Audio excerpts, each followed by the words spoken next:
Hello and welcome back to episode 7 of Ryoko Seyo Mahōrea no Densetsu. It has been a 1 week, and in that week we have, or at least I have cried out all of my tears that I have left, so I'm ready for tonight. It's been a pretty good week though, and a pretty good day for me at least. But rather than talk about myself, because I already feel like I already streamed today, which is weird. I don't usually do multiple streams in one day. So rather than talk a bunch, I'm going to make these fools talk instead. So, as is tradition, Jess, please talk about yourself. How have you been? What have you been up to?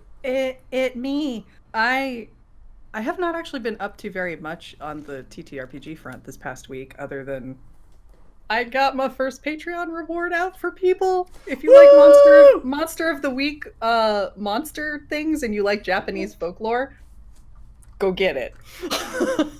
Because that's what it is. Other than that, I had we did some disc 2 session 0 shit for Promise Tree, so that's coming soon again. Ooh, I spent several awesome. hours hanging out with my good Swedish friends and their good children, and we talked about what we're gonna do next. So Nice. yeah, you heard it here first. Probably September sometime. That is so far, but It is not, very far away. that could be more far. He says, looking at his calendar, and I would be okay with that. But that's exciting. That's awesome. Yeah. So that's been it. We've all been watching Yona of the Dawn late at night. That's been fun. Yona of the Reverse Harem. Yona of the Reverse Harem, which really is just a Ryutama campaign. Let's be real. It really is. It's a Ryutama character with one level 1 character and then a bunch of level 20 or level 10 characters. Yeah. Who may or may not be Ryujin. Yeah. It's very interesting. Yeah, I think that's like been about it. I'm just immersed in anime bullshit lately. Reading some mangas. That's some good bullshit to be immersed in. Yeah. I have not been on heavy on the anime front this week. Although actually on Friday is when we do anime night. Yeah, on Friday when we did anime night, we watched Mirai, which is by Mamoru Hosoda, who's the director that made Wolf Children and The Boy and the Beast, and he continues to make amazing movies. I cried my eyes out. I assume it's good on that basis alone. Yeah. Because Boy and the Beast was real good. Yeah, it's the same. It appears to be the same group. The animation style is the same. The composer is the same. What is it? Masakatsu Takagi, I believe, is who does the music for those movies. It was so good. I reached a certain point, which I will not say because spoilers, but I reached a certain point in the movie and I just started openly weeping. Not like I got teary and cried a little bit, but like I was actually just weeping. Just like... Yeah, like tears literally pouring out of my face. Oh, no. It was so good. It was so good. Highly recommend that.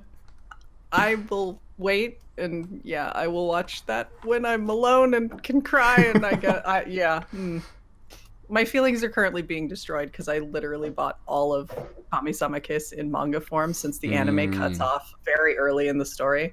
Gotcha. I was reading that all day yesterday. Ooh, fun? All day. Yes, it was great. It's now sad and there are feelings and I'm upset, and that's probably the right space to be in for right now. Hell yeah. Yeah, oddly appropriate. Yeah, well, I'm glad you're here, and I'm glad to bring an additional dose of anime to your weekend. The most. The most, yeah.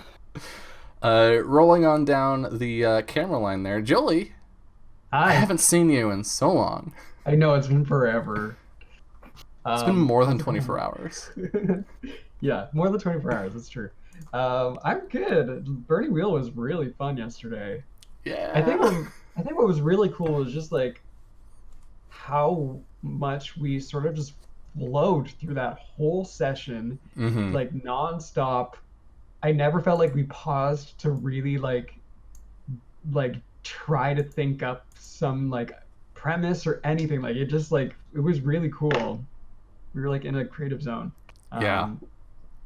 Yeah, it was really fun. I'm excited for that campaign. Me too. Yeah.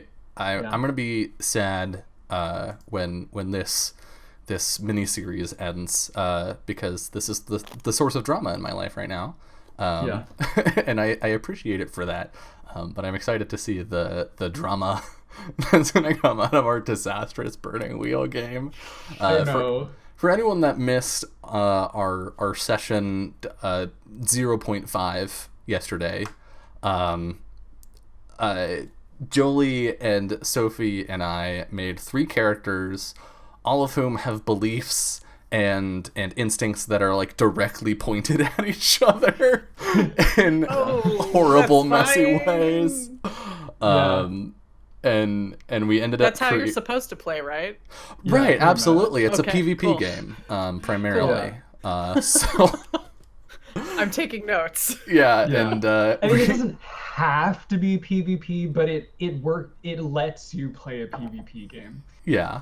So yeah. And we got to see a little bit of the refugee camp that we're in, and then we got to see my character being a total trash can, signing Jolie's character up for something without asking her first, and then being like, "Hey, Sister Zabia, I have something to talk to you about that I think you'll find very interesting." So Yeah. Thanks, Dylan. you're welcome. You're welcome. I'm sure you'll love it. Yeah.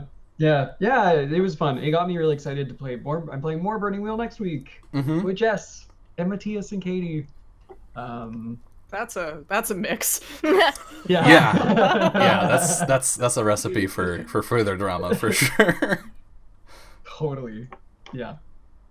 So, been a good weekend for me. Awesome. Well, And I I did am. gardening today too. Gardening was fun. And I shared in our group chat pictures of the cutest cacti I have ever seen. They're like candy colored cacti. Adorable pokey plant children. Yeah, they don't look real. They're so colorful, but no, they're cute. Bought a couple of them. Awesome. Yeah, gardening is good. I think having little things to do that are like just things to do with your hands is really nice. I have a garden and it's awesome. I'll have to share pictures of it. It's super cute. Please do. I will point out to shill for the Discord server for a second that there is a channel labeled Good Shit, which is for things that make you smile, feel warm inside, or otherwise think good stuff. So pictures of gardening are more than welcome there or in the general channel. Please do share. And building off of that segue, thank you, Lindy. I don't want to know what you've been up to because I know the answer to that, but I do want to know how you've been.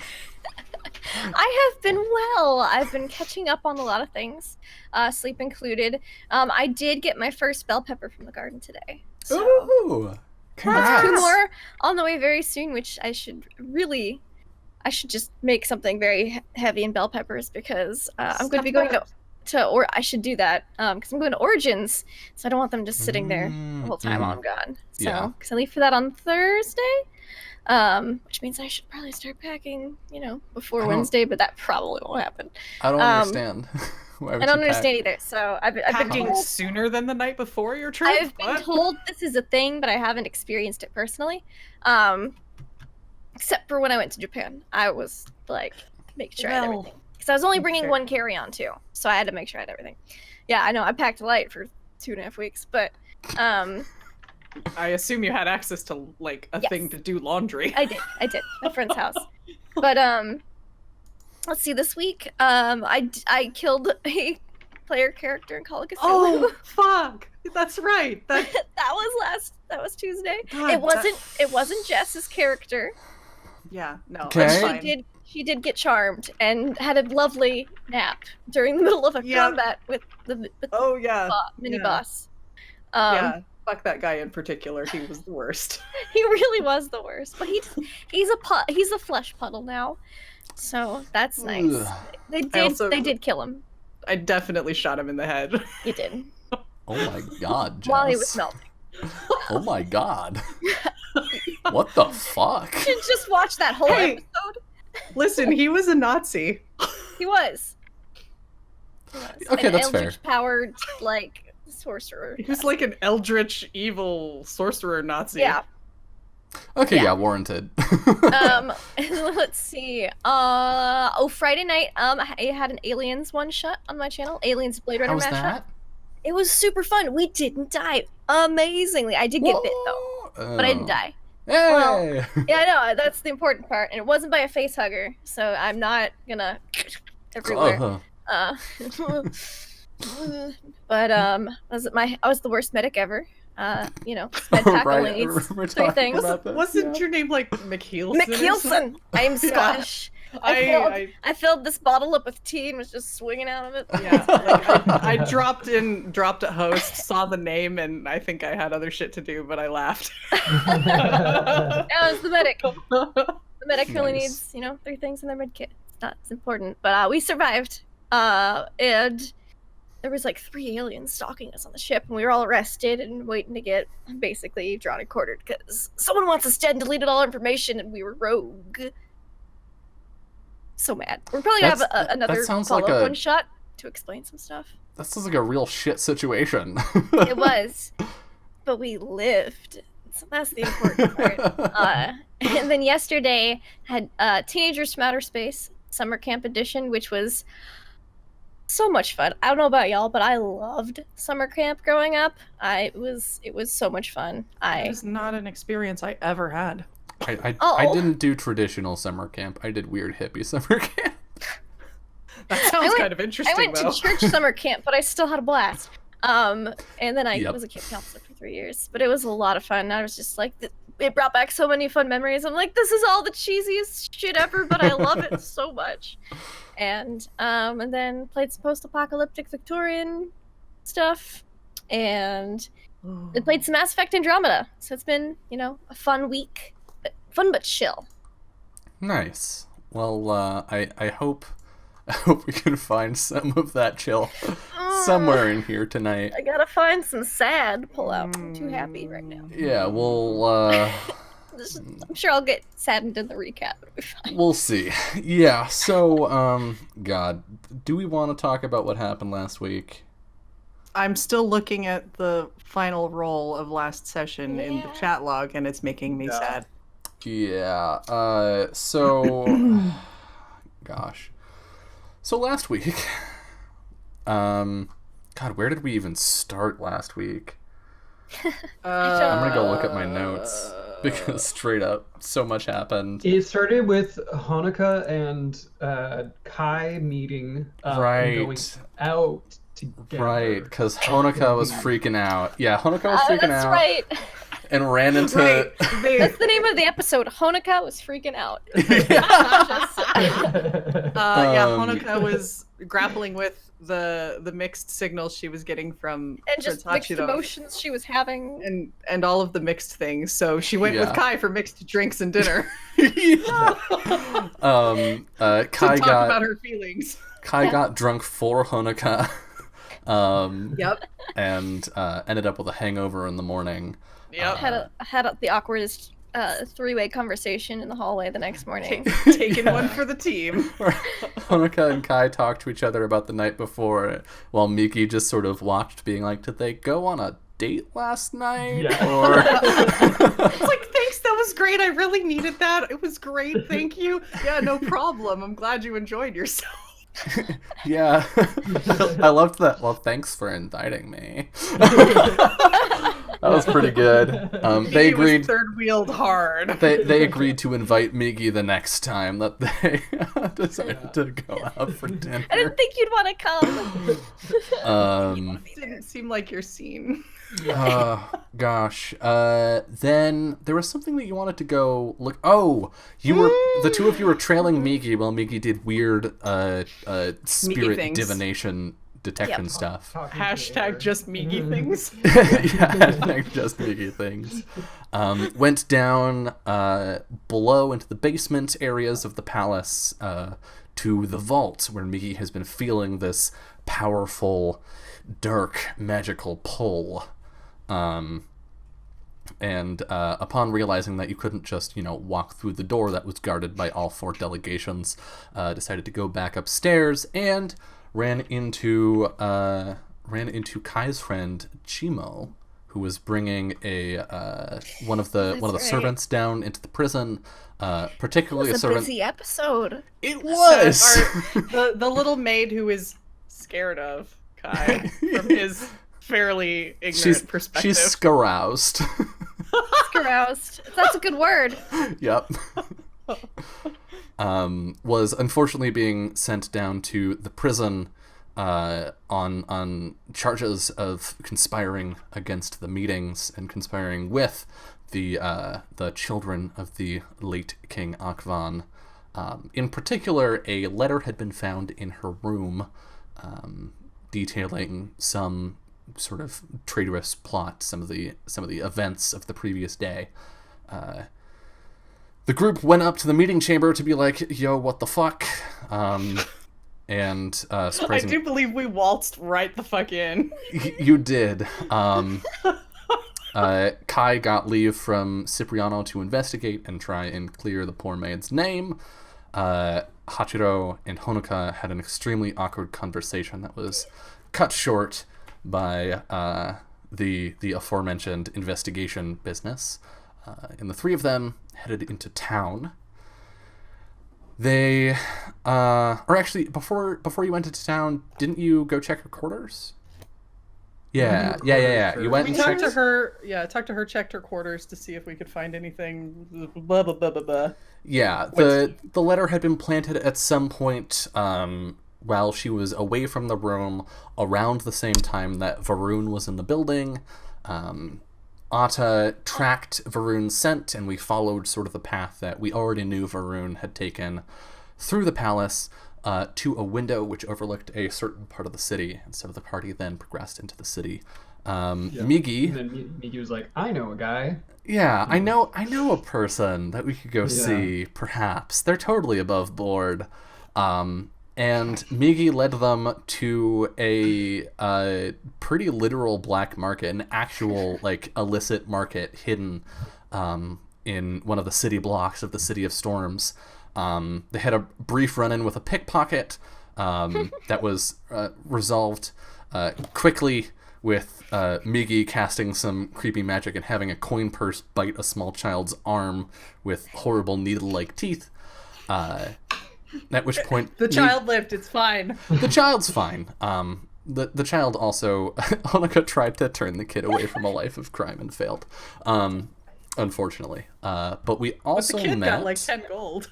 That's true. That's true. Honoka was like, "Here, have money. Don't do crimes." And the kid was like, "Be gay, do crimes," and then left. 10 coins richer. And then we met. Oh God, what was her name? Jolie, help me out. Hjordis. Yes, Hjordis Hjalmarstrom, if I remember correctly. Yeah. Who I really Hjalmarstrom. struggled to pronounce her name the first few times.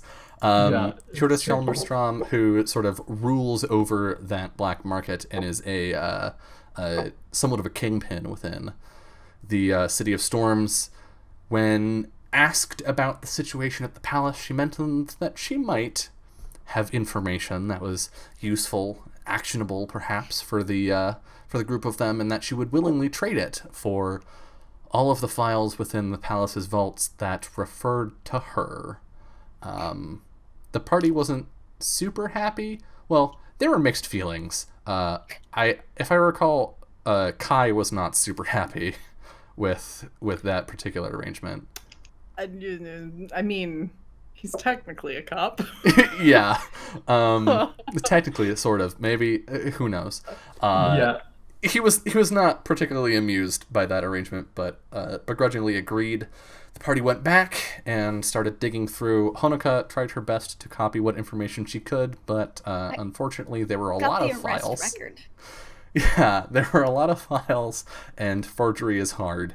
And so you just got the initial arrest record from when she was arrested at, I believe, the age of like 14 for murder. It was as happens. Curtis is a great lady. She's nice. Yeah. While the She had two a of good them, handshake. she did.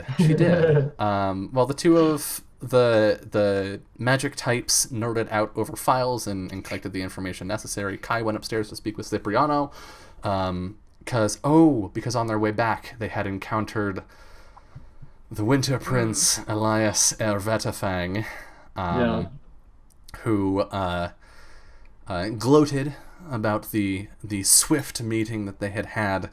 How the woman had been condemned, wondering if perhaps the three of them had considered doing their jobs well, and also bemoaning the fact that the late Lord Adamord didn't live long enough to really appreciate the friendship he could have had with the three of them.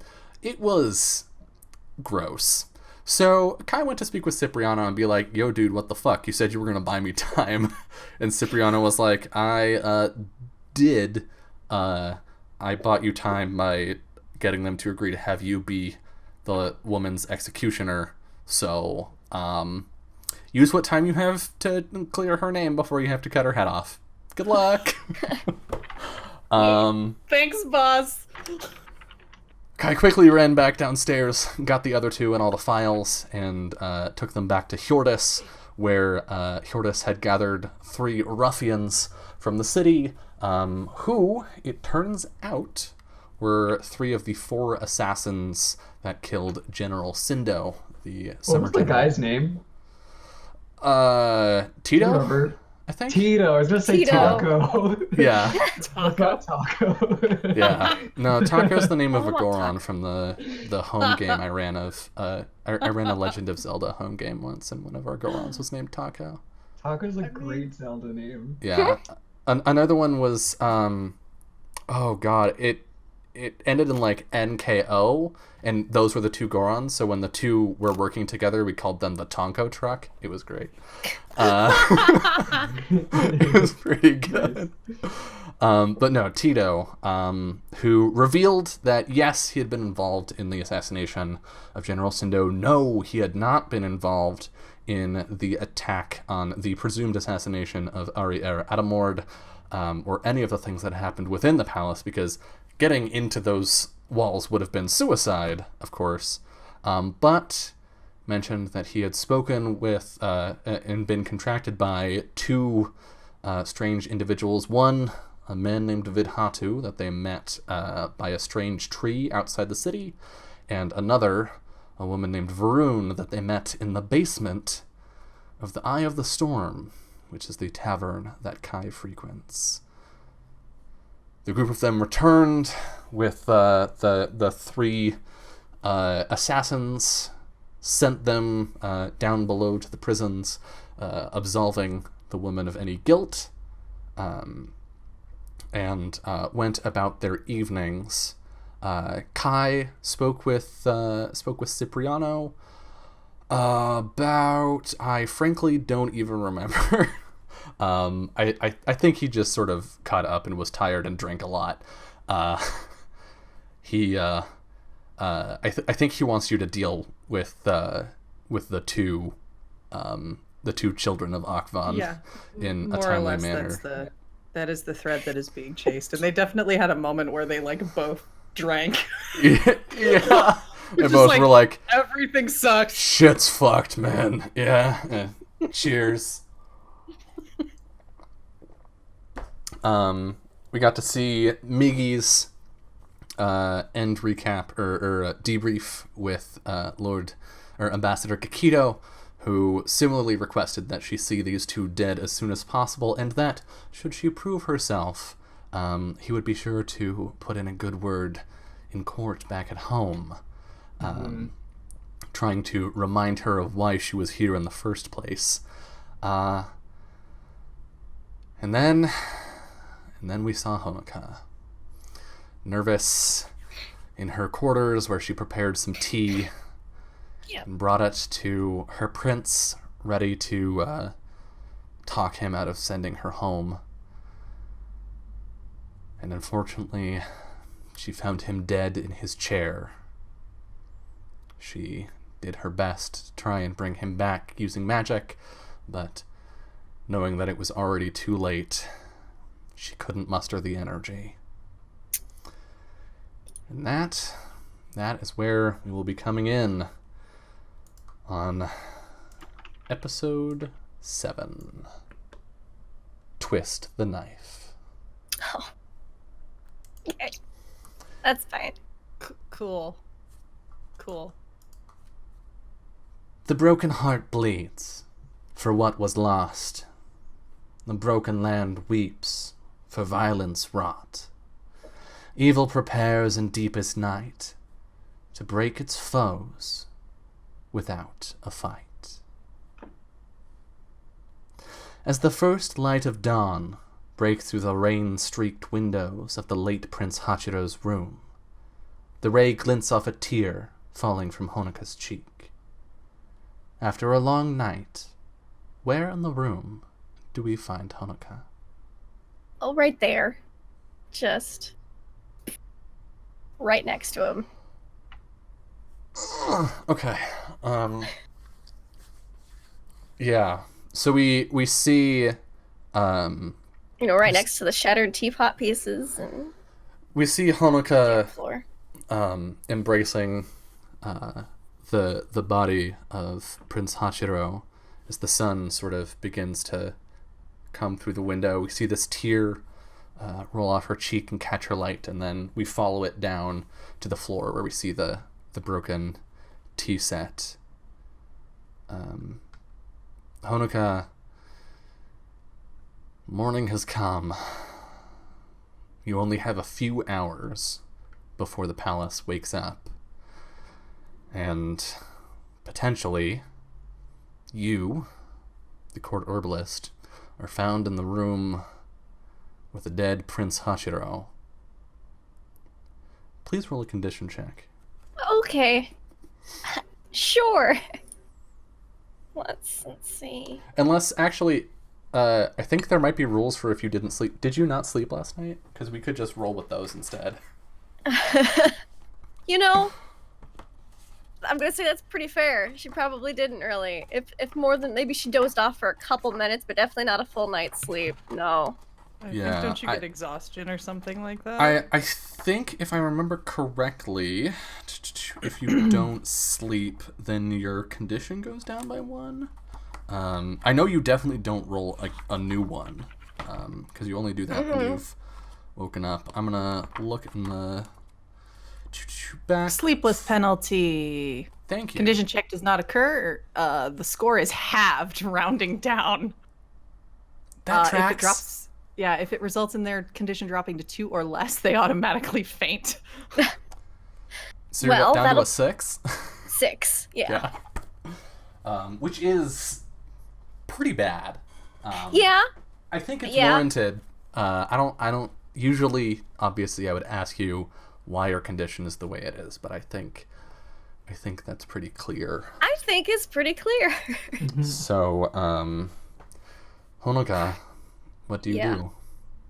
I think she really wants to move him to the bed, but she doesn't. But she's like, but someone poisoned him, so this is technically a crime, and I don't mess with the crime scene because too many people have been murdered. And I just don't. And she's just gonna. I think she's gonna go get Kai. She's just gonna leave it everything like it is. Close the door. Go get Kai. So as you move through the halls of the palace, are you running or is Honoka still in shock? I think she's still in shock. I don't think she's got the chutzpah to run right now. She's just like, there's no more tears because she needs to hydrate, but she hasn't yet. Yeah. Kai, would you please roll a condition check as you hear a weak knock at your door. Sure. But knowing combat as you do and life in the army, I think Kai's a pretty light sleeper. Oh shit! What the fuck are my condition checks? Oh no! No. It's Yesterday somehow was- worse than Honoka's. Somehow. Yesterday was hard. What is it that's getting to Kai? Is it just that you're being woken up earlier than you expected? Or are you still like fuming over what Elias said yesterday? I imagine he may not have slept as well as usual, given everything that's been going on. Also, like, hey, he might still be sad about something. Yeah. So Um, is Kai already awake? Maybe, like Probably. doing his morning push-ups or something. Yep. His morning Yeah. sit-ups. Yeah. Like, Yeah, yes. for those abs. The crunches. Doing Hey, some those plank. abs do not create themselves. He's just been planking for like an hour at this point.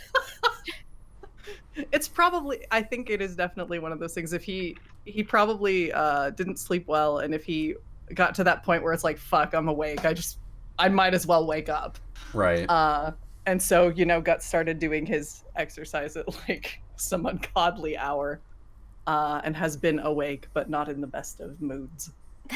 Just question, that means I don't get my MP back too because I didn't rest, right? Oh shit. Yeah. Okay. That's fine. You're not gonna need it, right? I don't need that. Are No. are we gonna die this episode? Well, I do believe my message when I announced this on the Off the Table Discord was, let's see who survives tonight's episode. So we'll see. Yeah. So Kai, you hear a soft sort of staccato knock on the door. I think there's on the other side of the door. There's a little bit of fumbling as he gets up and gets on his feet, and like probably rearranges the furniture back to where it was, where there's not space in the middle, and then kind of opens the door a crack. Honoka, Hi. you look terrible. Are you all right? No. Come inside. Okay. And he'll just like step aside so she can Shuffle come in the in. room. And he'll kind of glances and shuts the door. What's going on? So, Prince Hachiro is dead. I think there's like he was probably pouring like some water because there's a water basin and stuff, and was just gonna give her something to drink. Hydrate. Yeah. And I think there's just it's probably just like a clay cup, so it doesn't really break. But we hear it just sort of crash to the floor and spill on the carpet. How? I'm pretty When? sure it was poison late last night. What? Last night? Well, early this morning. I don't know how long it's been. Fuck. I just noticed How- the sun was up, Okay. and I broke a tea set. I don't think we need to worry about that right now. Okay. Sit. He just sort of sets her in the chair. She just All right. on autopilot. In his room?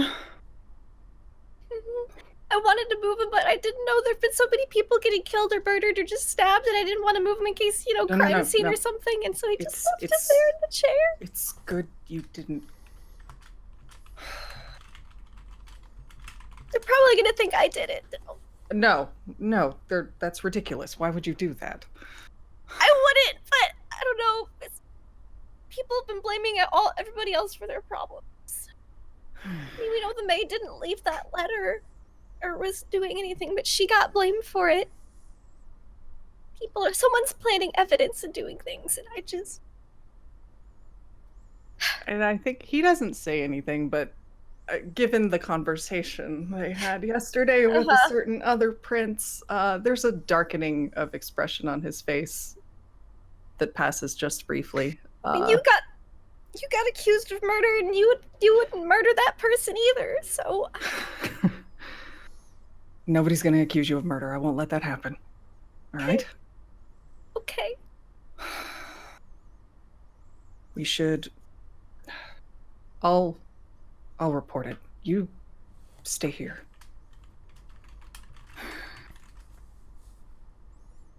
Okay. That'll be fine. Are you sure you want me to come with you? I can just point out the things that make me think it's poison. All right. But you look like you need to take a few minutes. It's still early. We've got some time. Okay. Not a lot, though. Right. And I think he'll like pour some water again and hand it over to her. Just drinks it. Okay. In absence of Hachiro, who is in charge of the spring delegation? Like after him? No one. Okay. That's not really how royalty works.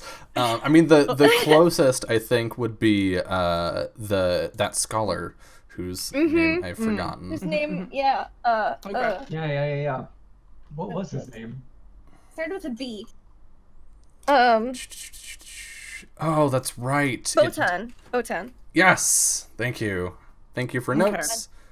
Botan. Okay. So yeah, potentially. Well, Kai doesn't know any of those people all that well, so he's probably just gonna go talk to the boss. Yeah. Deliver some good news first thing in the morning and brighten Cipriano's day. Yeah.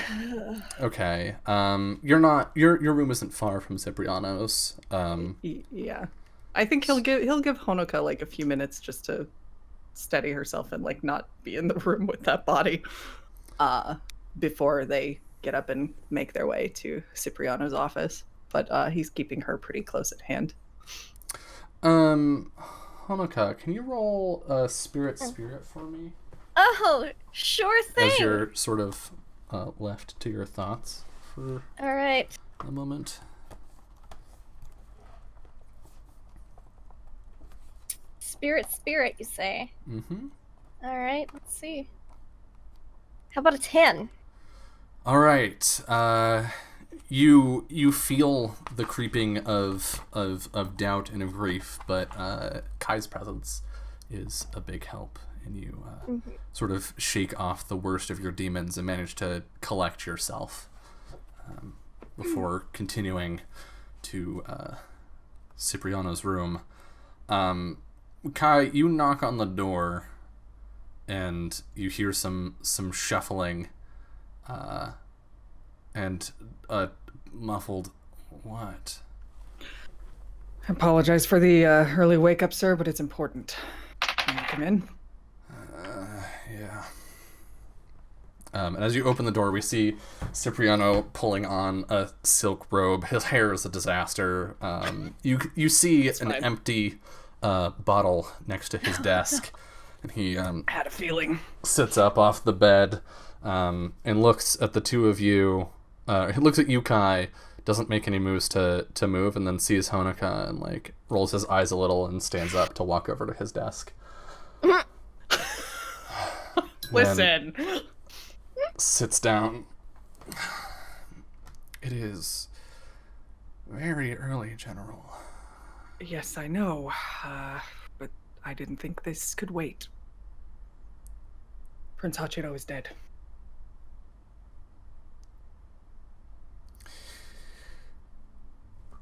He turns and pulls a drawer, pulls out a cup and a bottle of water, and pours the water into the cup. I'm not particularly in the mood for jokes, Kai. I And wish like, it was. Honoka's bottom lip is trembling. Like, he's just not in the mood for jokes. She's just like, I wish it was a joke, but I have it on very good authority that it's not.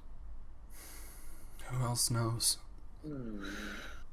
He glances to Honoka and like puts an arm around her very gently because clearly she needs some support. Late last night is when it happened. And I'm just hearing about this now. I couldn't leave him. I'm sorry, but I got Kai as soon as I could. I understand. Just the two of you? Yes, as far as I know. You're, Honoka, right? The court herbalist? Hachiro has been ill lately, recovering from poison, correct? He was getting better, but yes. You think you could tell people that he's feeling ill today? Mhm. Good.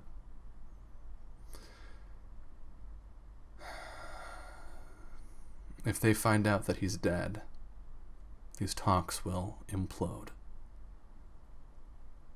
I was afraid of that. I will send word to his family and hope for a swift response. We can figure out what to do from there. And the prince himself? Where is he? In his chambers. Do you have the key? She holds it up. It'll do for now. All right. He narrows his eyes a little.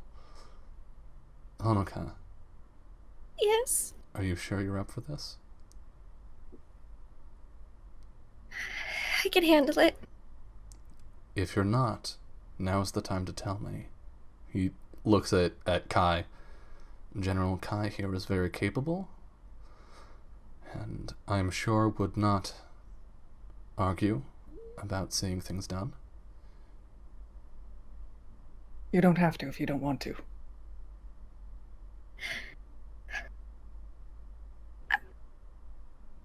It might be best then to have you handle it. I'll tend to him. Right. You take the time you need. If he was ill, I'd be very busy. So I could write a statement, though. That would be helpful. I think hearing directly from me is not something the Spring Kingdom wants at this moment. Right. Well, he nods to Honoka. General, can you stay behind for a moment? Of course. Take your time, get your statement together. I'll find you afterwards.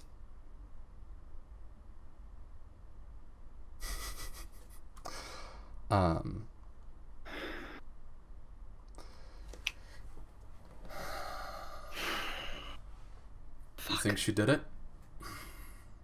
Not for a second.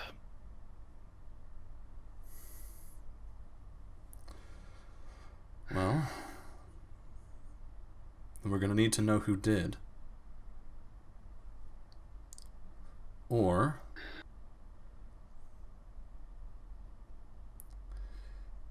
it might be better to get her out of here. She did say it was poison. Yeah, that think, she right? thought it was Yeah, poison. yeah. If Elias catches wind of this, It's like blood to a shark in the water. it is. I mean, I would be surprised if he is particularly bereaved by this, but I would be equally surprised if he doesn't take advantage of it somehow. He absolutely would. I wouldn't be surprised if he was behind it. She said it was probably poison. Great. There's a lot of that running around. Yeah. particularly where Hachiro is concerned. That is interesting, though. He'd been getting better, hadn't he? I was under the impression that the late Lord Adamord was responsible for that. Yeah.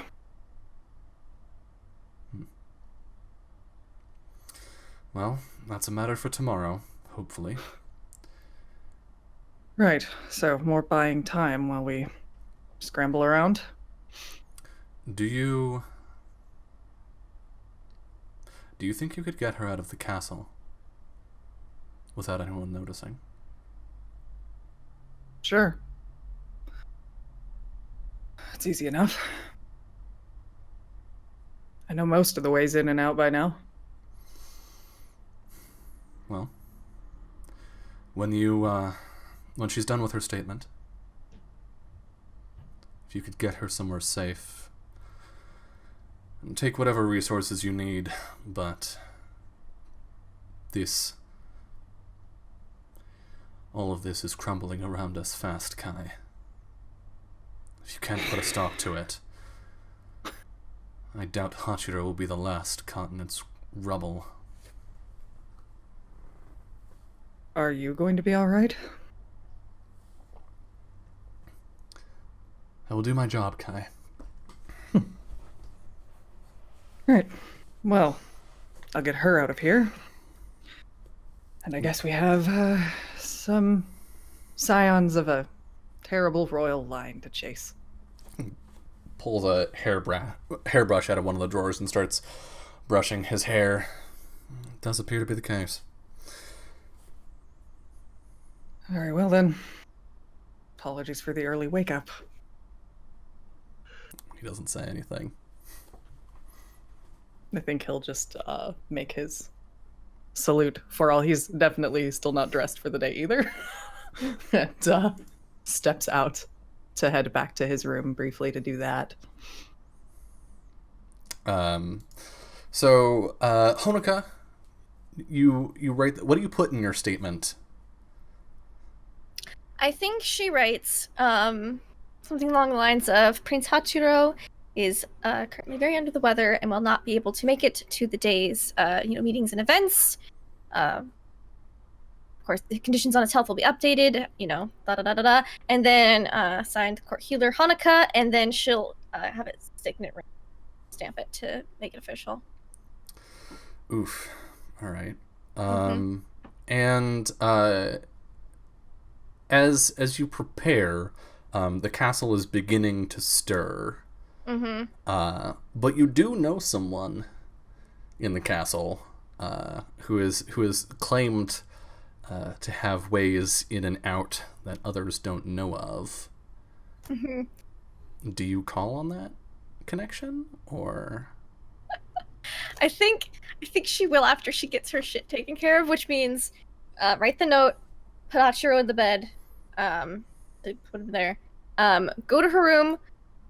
Thankfully, her bag's already packed because she was like, oh man, he's sending me home.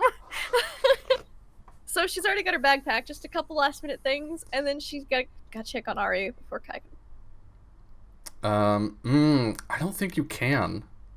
Oh no. I think Kai has already gotten to you and is like maybe standing in the doorway as you gather your things.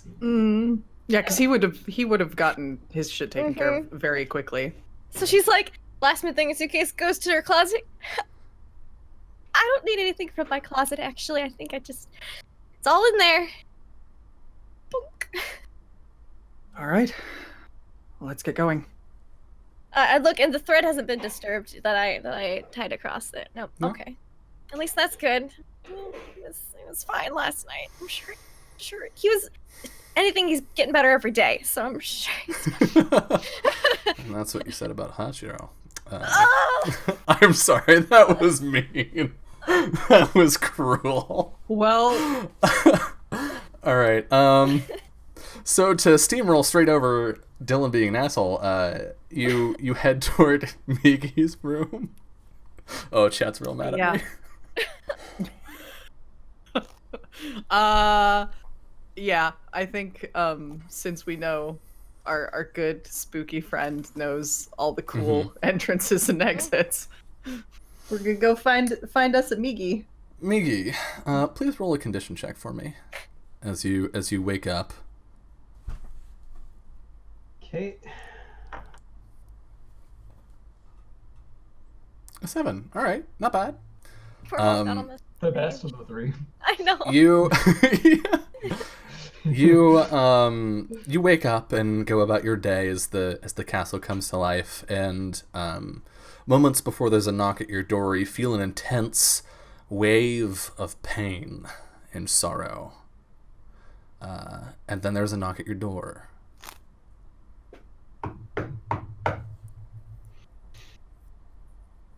Who is it? I'm busy. It's Kai. And me. How much clothing are you wearing, Kai? The same as usual. I don't see why it matters. The perfect amount. And then like the door creaks open. Oh God. Kai is standing back about 3 feet back from the door now. Yeah, we get a side-on shot of the door opening, and then we just see Kai slide away from the door. Taking Honoka with him. Yeah, Honoka has very clearly been crying. Her eyes are And bloodshot. Fuji's got really. Mm-hmm. Yeah, and surprisingly, Migi's not staring at Kai. She actually is now like intently focused on Honoka. God, has a lot of feelings. And then Migi just says, "What is this about?" We need to get out of the castle, and you know all the best ways to do that. Oh, do I? Really? Certainly seems to be the case, or at least that's what you were bragging about the last time I was in jail. Okay, you caught me. Subtle.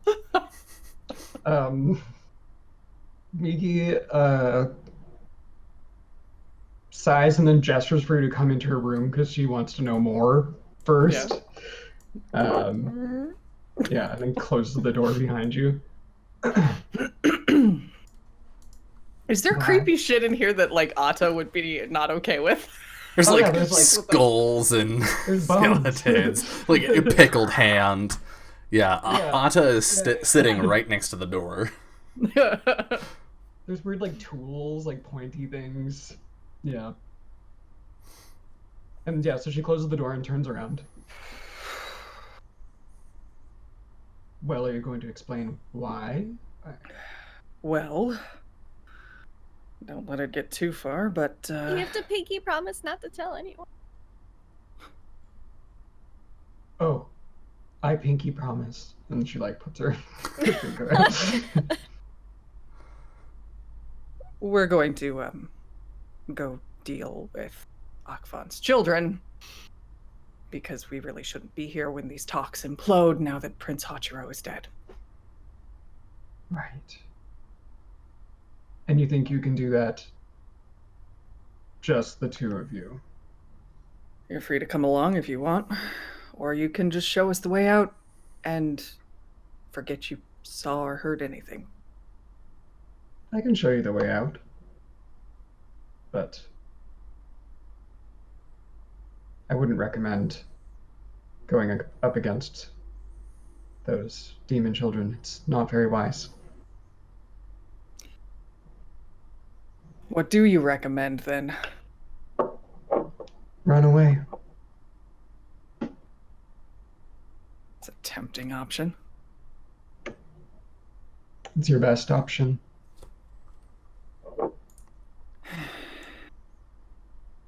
In any case, it's a decision to make later. The first things first is we've got to get the fuck out of here.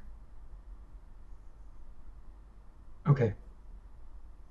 I'll help you leave. I appreciate it. Thank you.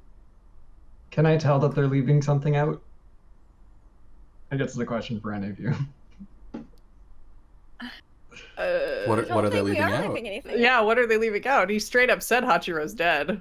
Oh, so I missed that. Sorry. Yeah. I missed that part. He's like, yo, the prince is dead. We gotta go. So they're like, I have a feeling the talk is gonna break down now. Now that Prince Hachiro is dead, and you're like, yeah. I did not hear that last part. That It's like, that damn, makes a lot of Miki sense. just All right. taking it in stride. Yeah, she's oh, like, I see. I assumed. Yeah, I expected that would happen. But I kind of like that maybe Migi did hear it and Uh-huh. didn't react to Just that. didn't care. It's like, She's like, yes. That I saw that. Did you not see that coming? Oh. I heard the talks break down and then just didn't hear the rest of the sentence. Oh no. Thanks, internet. Okay. Yeah, so Migi rustles up some stuff. She like grabs her knife, which I don't think you've ever known that she has a knife because she's never used her weapon before. Uh-huh. And just like slips it into into her sleeve. Somewhere under the tucks tent it. she wears. Yeah. Disappears. And then she goes to the door, and then she turns around and goes, "Well, what are you waiting for?" And she opens the door. We don't know where we're going. Okay. And then she doesn't acknowledge that you say that and just walks. Okay. It's safe to assume for most of this, Kai is probably just like, come on, Honoka. Mm-hmm. She's So got her the- suitcase and her bunny. So I guess there's a room close by that has a secret door in it. Yeah, I think there's literally a secret door across the hall from you. And you're like, Yeah. yes, Like, of I course want I'm across this from the door that leads out of the palace. Duh. Yeah. I requested this room specifically because it's from the door. So. Migi knows what's up. And so we Yeah, I think there's like a painting or something, or like a tapestry on the wall. Uh-huh. And yeah. And she has to like do some weird thing and like tug it in a certain way that like unlocks something, and then yeah, the whole wall just like opens up. Oh, Well, shit. How the hell did I not find that? maybe that's how they got in. Maybe. And then she slips through the door. Off they go. we see the three of you go in, and the stone slide closed behind you. We see sort of out one of the windows of the palace, the three of you skulking off of the palace grounds. And then we see Migi's room empty. We see Kai's room similarly empty, the door left slightly ajar. We see Honoka's empty room. And our camera pulls slowly toward the closet. And we hear a bump. And the door opens. And Ari, would you please roll a condition check real quick? Also, you're still... Sure. There you go. Let's see here. I can't possibly be worse than these fuckers. I don't say that. Oh my god! You get to boost It's all one of your that good stats. medical attention. You've been just sleeping for days. You feel great. I feel so good right now. We see Ari, one hand on the handle of the closet, just like leaning on the door as they burst open. We see the thread that Honoka put drop. And Ari looks around the room. And with that, we're at the top of an hour. We're going to go to our first break, and when we come back, we will see what Ari Admord does next. See you soon.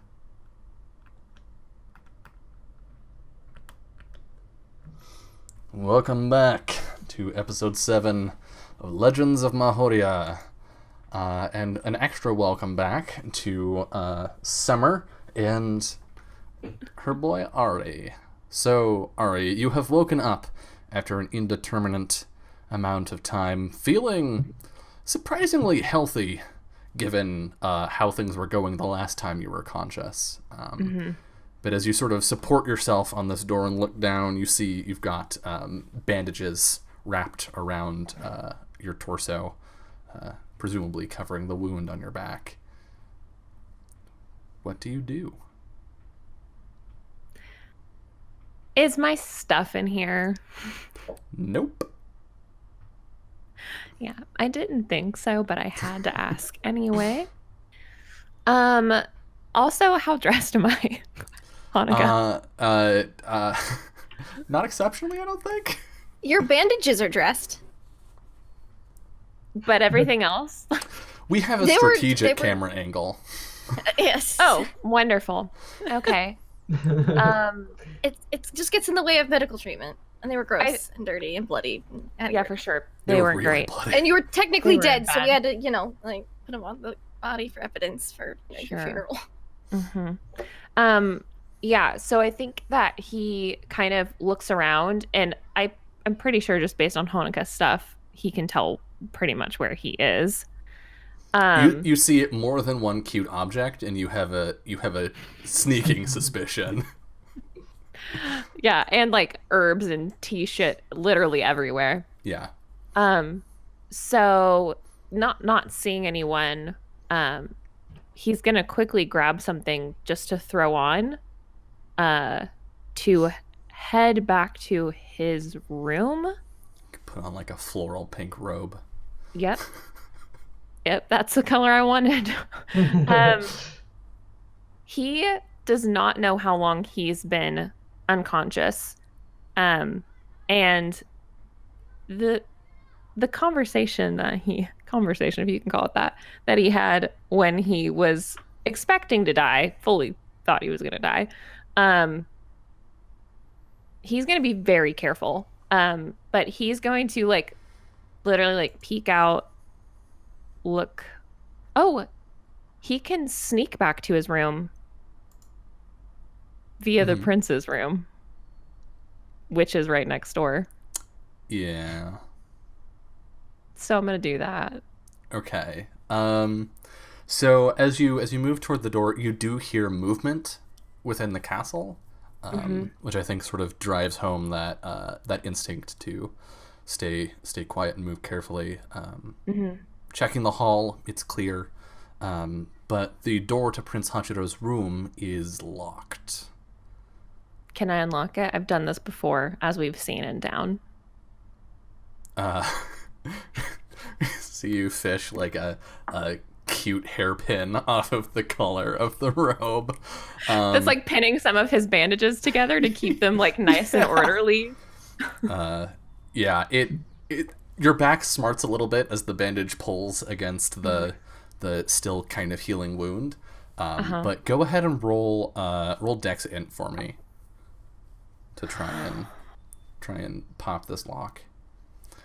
Oh, I already have it ready to go. 7.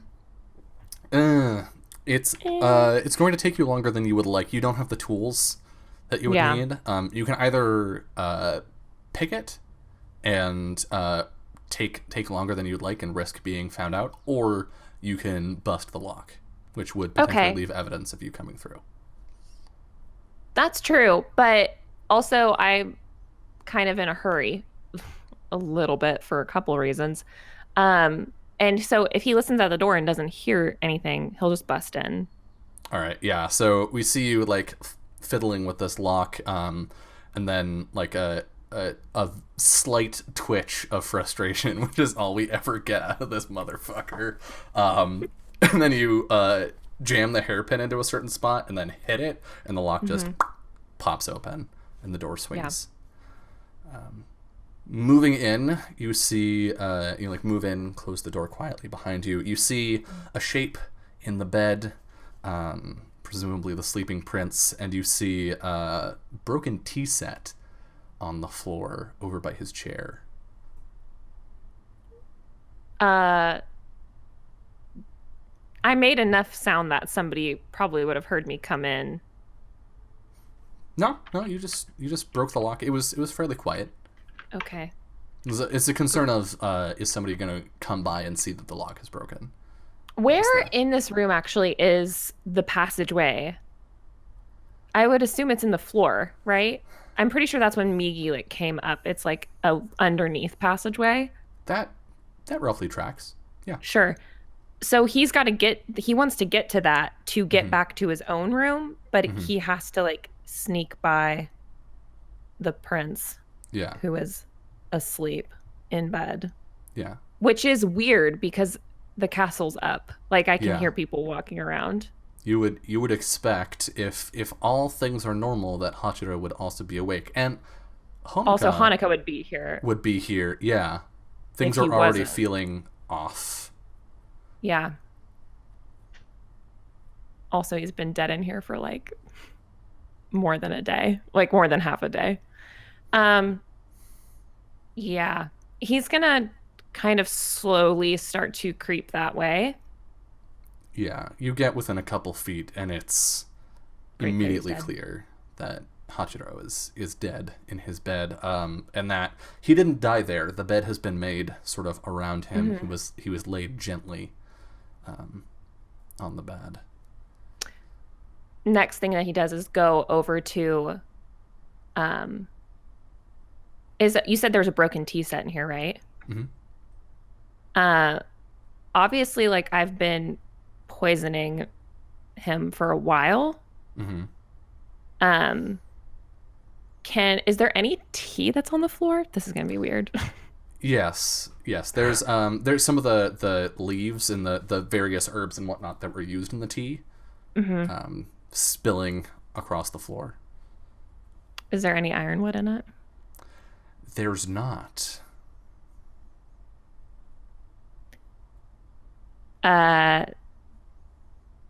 We see like kind of I don't know that it would be amusement exactly.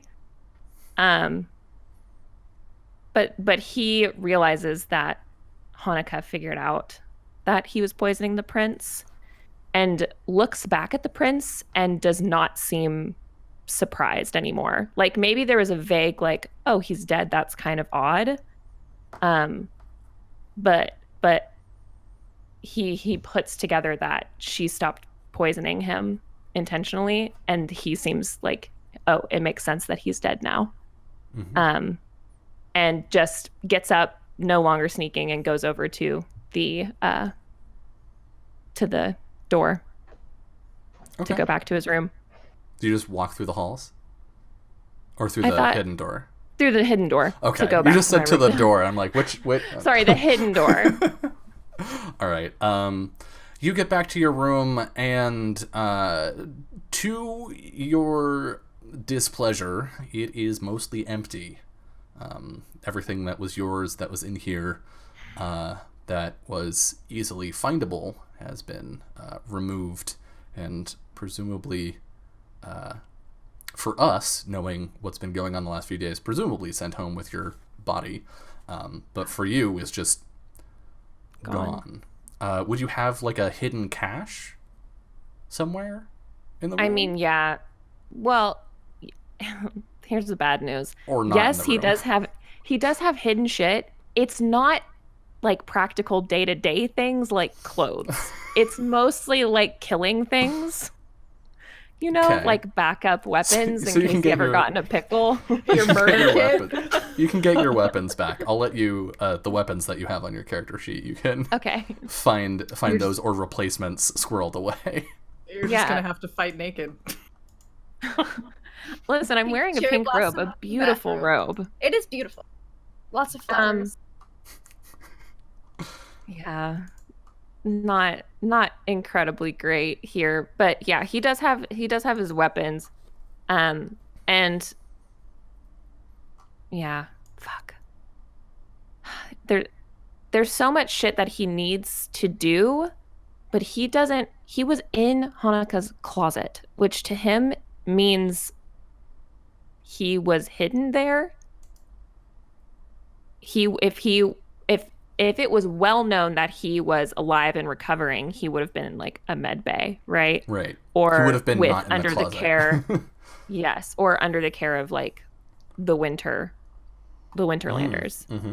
So he's not dumb. He knows that it's very unlikely that people know where he is. And also his shit would still be here if people were like, he's fine. Gonna wake up. He's fine. Yeah. He's gonna wake up. He's gonna need his stuff back. So his stuff is gone. He's not dumb. He has a sword. Yeah, I actually do think he would look for he would want to look for Kai, but he would assume that if the negotiations are still going on, that's probably where he would be. But also, it's good news if everybody's in the negotiations because he can still sneak around a little bit. Next stop is Elias's room. If I can sneaky my way there. By the time you're done collecting your arsenal from your room, I think the castle has well and truly woken up, and there are people moving through the halls at this point. You could wait them out and then try and move around, but you don't have you don't know the secret passages of this palace as well as Migi did, and so you don't have a route, a secret route to Elias's room. Damn. As much as he doesn't want to wait, he's going to wait because he doesn't want to take the additional risk. So he's going to wait until he would know, he can, kind of tell just based on the noise level, that people are still getting ready for that. So he's going to just wait it out, as painful as that is, to just sit. Yeah. So we see Ari sit down on the edge of his former bed and sit impatiently, and we cut over to the other three. The three of you have made your way out of the palace. Where do you go? I think we have critters to go get and then leave. This guy's not gonna journey on foot. He's going to try to get his. Where are you leaving to? Are you planning on leaving the city or? Okay. Migi. I think that's the objective. Migi would stop at wherever this the secret exit is. Oh, well, I'm friends with the stable hand, so if you just tell her that Hanako wants, Blossom and Samson taken somewhere, or all of her animals even, she probably would. This is as far as I go. Fair enough. Wouldn't ask any more of you, but thanks for the exit. Don't do anything stupid. I'll try not to. Are you ready to go? Yep. Thanks, Miki. She'll kind of go in for a little hug. Like I don't know if she's okay with it, but I'm are you the hugging kind? I think Miki's face kind of just looks at you as you come towards her. She doesn't return it. And she'll just be she'll just instead of that, she'll just kind of pat you on the shoulder, like a grateful pat. Yeah, she does a little pats you on the shoulder. This is the most awkward physical interaction. So yeah, if you could just tell the stable hand, the stable master, to bring me and Kai's animals, I don't know, to the edge of the city, Kai? Sure she would. Wait here a minute, I'll go get them. It's not gonna look particularly suspicious if I have to go make the rounds. Okay. So he's just gonna go get the animals. I'll wait here. With some bullshit about, needing to run an errand. Yeah. As Kai walks away, we look back at Migi, standing sort of in the archway of this hidden entrance, shadows behind her, and in those shadows we see the vague form of a figure who says, "Are you sure you should let them go? They could help you." They're leaving. But you don't have what you need yet. I'm working on it. Well, they're not going to help me with that. But you could help them.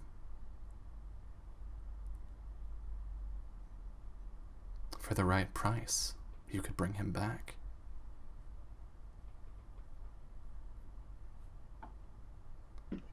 Miki like swivels around because so far I think she hasn't turned to look at this person. And What are you Honoka, getting you're at? hearing none of this, to be clear. Yeah. Well, What are you getting at? magic always has its cost, and we see the woman step out of the shadows. We've seen her briefly before in Miki's visions, Rashida. Mhm. But if you pay it, there's nothing you can't do, Miki.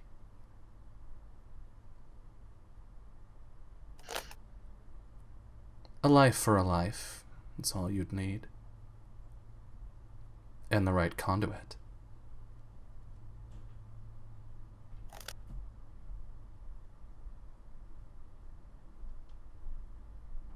Miki like narrows her eyes. I just need to get into that vault. Exactly. With the conduit, there's no end to what you can do, Miki. She nods.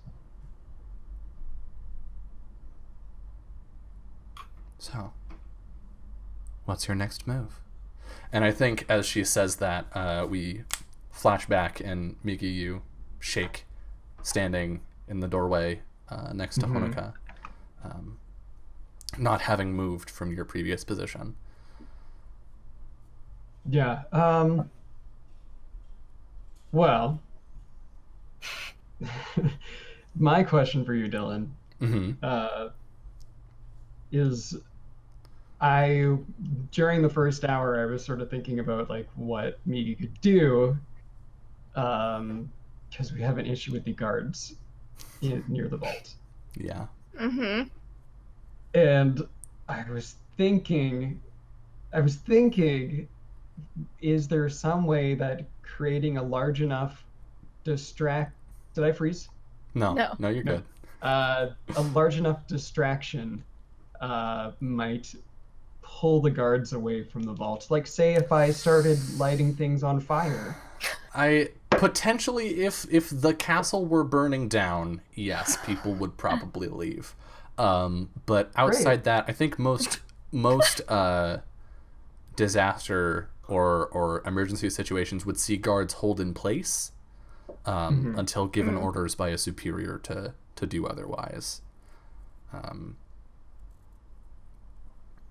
Yeah. I think around this time, Kai, you come back. The stable hand was very accommodating. Comes back with, you come back with your lizard Nero, and the and Samson and Blossom. Blossom. and Nero immediately locks eyes with Migi. Of course. Yeah. Hey, She's just gonna stare back. he just like kind of elbows the lizard, Yeah, not gently. One of Nero's eyes stays on Migi and the other swivels over to you, Kai. Don't be mean. Nero looks back at Migi and then does like a full body shuffle and then settles down. Do the lizards have like the frill thing going on? Maybe a little bit. Nero definitely does, sure. Yeah, but I think it's one of probably those. like It's one of those back and forth shakes where it just like ripples down the body. It's not the whole body shaking. It's yeah. So he will let Honoka have the reins to Samson and whatnot. Water buffalo face. Yeah. Thanks for waiting. Let's Thanks get for outta here. getting Samson and Blossom. Just wanted one last look. Of course. He's just gonna swing up onto Nero. Come on, let's go. Just throw my suitcase on one of, Samson's horns because they're massive, and just climb on the back. And I think they will make for the edge of the city. All right. The two of you head off out of the palace, and we see Migi standing in this doorway. Migi, where do you go next? I pull up the cute hood on my windbreaker, so no. It definitely disguises you so much. Is this a floral hoodie? Yes, it's a little floral windbreaker. Small girl, pink floral, everything. Definitely not. Riding on a Hanukkah. water buffalo? Certainly not. Could be Don't know. anyone. Don't know who the hell that is. No idea. I heard it was Kai's girlfriend. Oh, and look, there's Kai literally right next to her. Oh, that's not Hanukkah. That's Kai's girlfriend. Kai would have to put on a lot more clothing to be unrecognizable. Yeah. All right. Migi, where do you go? I mean, for Migi, not much more clothing, just enough to cover the abs, and she'd be like, "Where did Kai go?" It's like Superman with the sunglasses, or with the glasses. In all fairness, he probably does have a cloak on to cover Yeah. most things right now. Where is Migi going? She's going back inside. Sorry, I need a moment. She's going back inside, and if there is there was like a stairwell that went down into the lower level, right? Mm-hmm. If there's like a room across from this stairwell, or maybe even like tapestries in the hallway around this stairwell, I think Migi just wants literally to. I think the only way she can think of is to literally smoke the guards out of the basement. Mm-hmm. Okay. Yeah, you can gather some tapestries. Okay. What is your lighter the of Winter choice? Prince brought a lot with them. I mean, I gathered some things before I left, so I imagine she has some kind of Yeah. some stuff. Go ahead and roll a camping check. I was gonna say, is this gonna be a camping check? Yeah. Yeah, roll a camping check. Okay. And we'll see how well you do.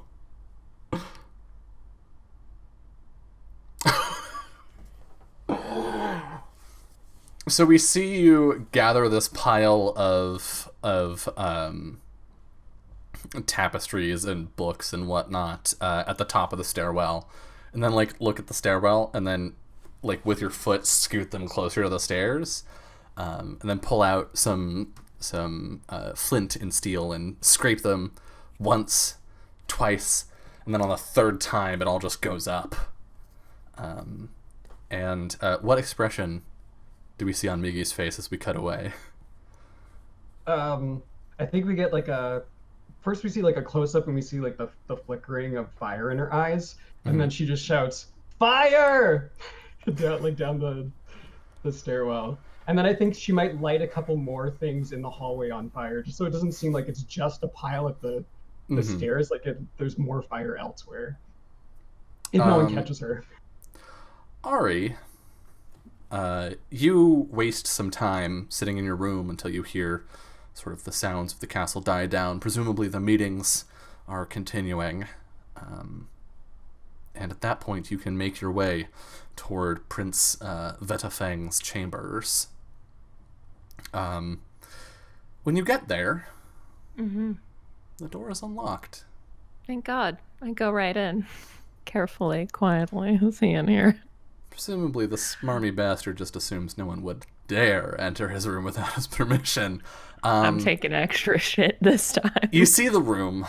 You Yeah. see the gaudy bed. You see the dark Gothic art that replaces everything that once sat in this room. And there, sort of on the edge of a desk, just peeking out from under some other papers, you see a familiar letter.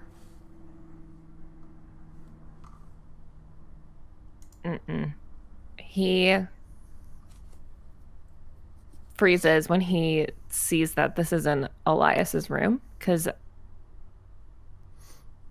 there's a couple of things that means. A, he's probably read it. B, he knows that Ari's alive, and he probably had something to do with what happened to him, which comes as literally zero surprise to Ari. He walks over, pushes the other papers aside, and grabs it. Yeah, we get a brief flash of it, and as before, we see written on it, for the Summer General Kai, in the event of my death. Yeah. He grabs it, goes over to the closet, and starts rifling through his clothes to look for something that'll fit a little bit better than this robe. You do manage to find some clothes, no armor, unfortunately, but enough that you're not having to walk briskly down the hall hoping that the robe doesn't flap too much. So you are finally wearing a full set of clothes, some boots, and a dagger, I think. A dagger of a particular design, which feels vaguely familiar to you, but you can't quite place it. Those of us watching recognize it as the same type of dagger that was used to frame Kai. Yep. Take it. Get dressed. He's not in here. Is there any more of my shit in here? No. Bummer. Is there anything else cool that I would want in here? Some money? I don't really need money. But... I don't know. You currently have 0 money, so I'm okay. Here's what I'm gonna do. Look for incriminating evidence that he would have had conversations with people, you know. Because I know who killed me or tried to. Perception. Sure. 10. A 10. That's pretty good. You find mixed news. You find an unlocked, or that the door onto his balcony is unlocked, and done so in a way that appears like it could be opened from the outside. You also see a couple like scuffed boot prints on the railing of the balcony, and you also see there's a small metal pot, I guess, full of ashes of presumably burned paper. Alas, he's not stupid enough to keep correspondence. Damn it. I kind of hoped he was. he's not stupid, he's just an asshole. Yeah. Yeah, after this, oh man, how risky do I want to be? I think actually, as we see you look at the ashes and maybe sigh and put the thing back down, we hear Migi, and you recognize that voice. You'll recognize that voice probably to the last of your days. Scream, "Fire!" from somewhere downstairs. Fire! Impassioned. Yep. Yeah. Is there any reaction within the castle to this cry that he hears? You do hear a couple doors open. It's the sort of like, did I just hear someone shout fire? Reaction where people aren't quite sure yet. Is there a way I can get down there quickly? I mean, you're close to the stairs? Yeah, I just don't want people to see me. I'm scared. I mean, you could take the window. That's Kai's preferred route. Absolutely not. I've seen how that goes. I survived every time. Survived, I think, is the important word there. I didn't lose that many hit That's all that points. matters in the Summerlands. He's gonna disguise your face with like something. That's or... exactly what I was gonna do. Yeah. I think because it's Winterland, we have you like can pull on like blocks. a cloak with a hood. Yeah. And like the face blocks, like to keep, like when they're marching in freezing cold weather, to keep your nose from frostbiting the fuck off. So Absolutely. he's gonna put on, too many clothes, but whatever, and start heading quickly down the stairs towards the fire, doing a very good job not to make eye contact with literally anyone if there's anyone out here. Yeah, I think Head down, nose to the ground. As you go, you hear a voice behind you shout, Prince Vedafang, what's going on? No, I pretend not to hear him and I keep going. Just keep going. Yeah. Which, to be fair, Elias would also fucking do. Yeah. Not respond to stupid questions. He would. So you head down the stairs, and the smoke, as you get about halfway down, makes it evident that the fire is not indeed fictional. It's quite real. And as you come out into the hallway, you see that some arsonist has lit a pile of tapestries on fire and then ignited everything else in the hall. But I heard Migi, so that's who I'm looking for. All right, go ahead and roll perception, I guess. See if you can track her down. She's probably hiding somewhere nearby, waiting for the soldiers to come up the stairs. You said perception? Yeah. Should I do like a stealth maybe? Oh, 14. I mean, sure. Go ahead, stealth me. I don't think I can beat that, but I'll roll it anyway. Dex, I guess. Yeah. Nope. So you sort of like walk down the hallway as like bits of tapestry burn and fall by you and behind you. You're not particularly worried, Ari. This castle is built of stone, and this fire will likely burn itself out in about 10 minutes. You stop though. You have like a moment of like just a gut feeling, and you turn to a door like maybe 10 feet down the hall from the stairs that lead down into the basement. And when you open the door, you see Migi huddled. She's meditating. Her eyes are closed. She's just okay, so like sitting, eyes closed. Yeah. Is Pookie the... Boo, it's Boo. Boo, okay. There are so many cute named animals, it's hard to keep them straight. I know. You see my bear. Right. Boo looks up and like squeaks at you, Ari. Yeah, he closes the door loudly behind him. Yeah, and that I think shakes you, Migi, and you see Prince Elias Ervetafang standing before you, obscured slightly by the smoke, and then a moment later you aren't entirely sure that's the prince. And yeah, I think at first after the door slams, like she doesn't react other than like an eyebrow just kind of like work, and then she slowly opens her eye and looks up at him and then goes, "Oh, you're not dead," and she looks kind of disappointed. I think we cut at that point over to the other two as Kai and Honoka ride through the town. You're moving through the City of Storms, keeping your head down.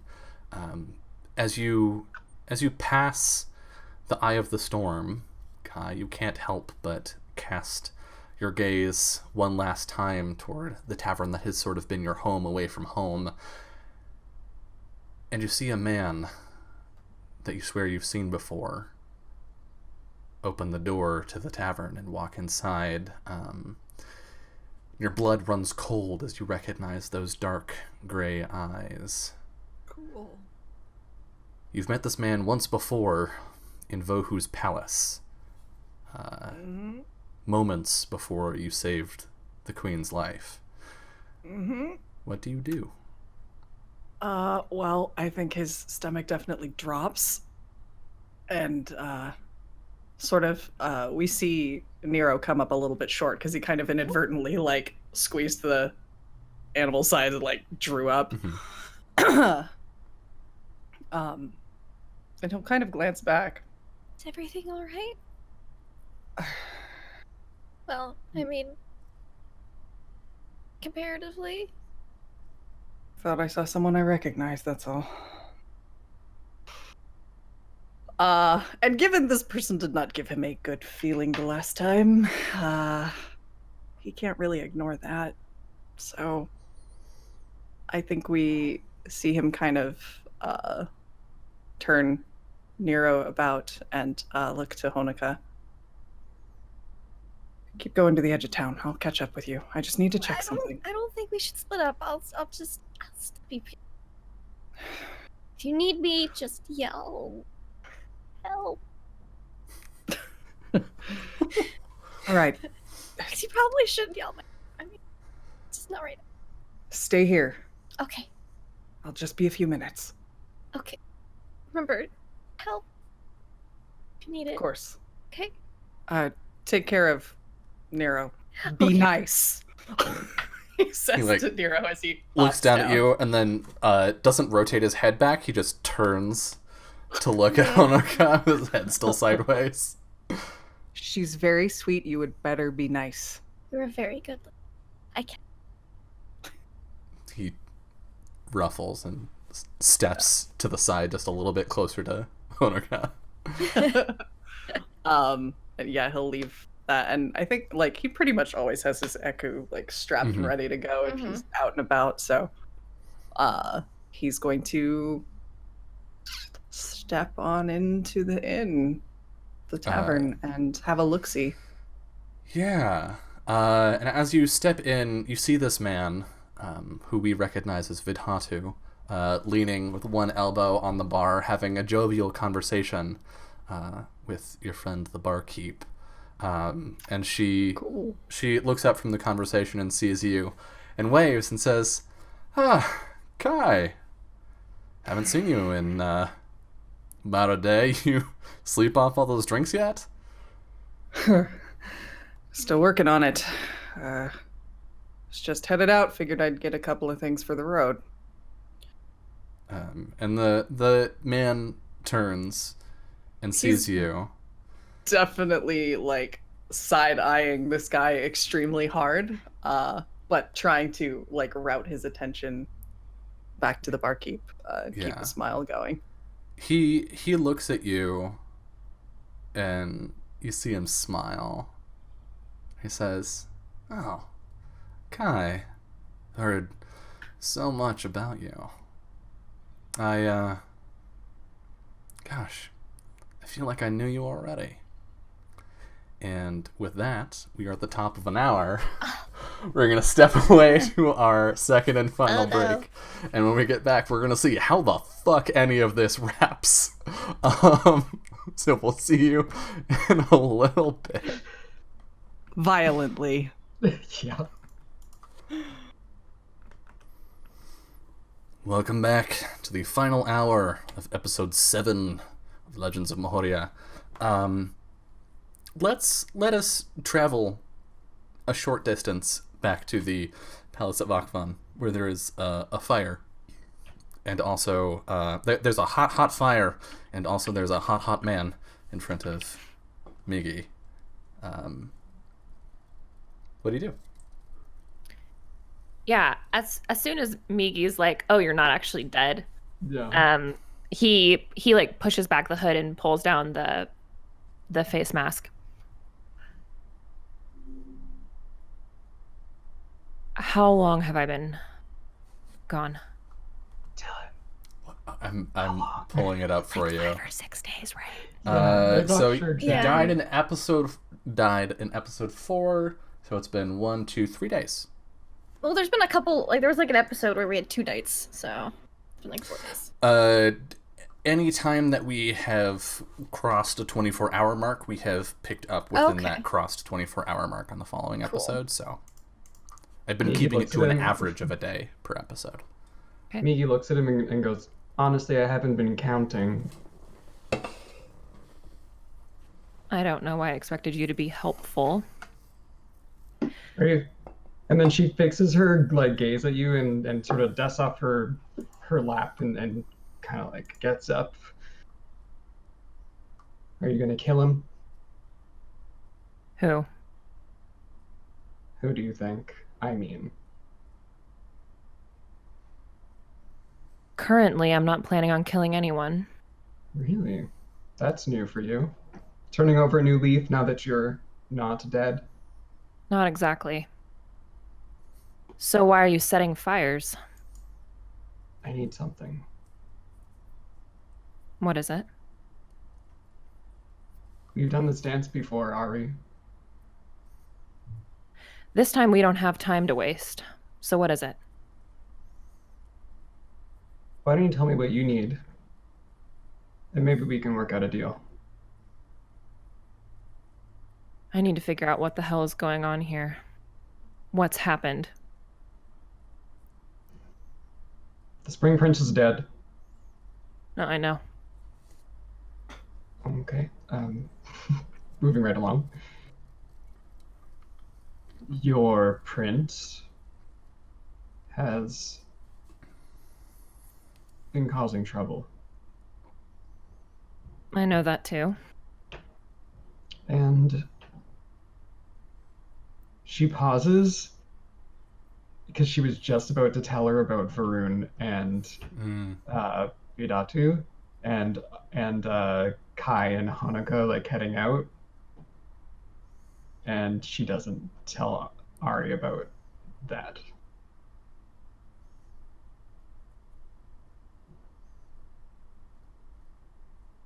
And that's it. The Summer Prince is trying to keep things together as is, and as well as Ambassador Gikido. But the negotiations have not been productive.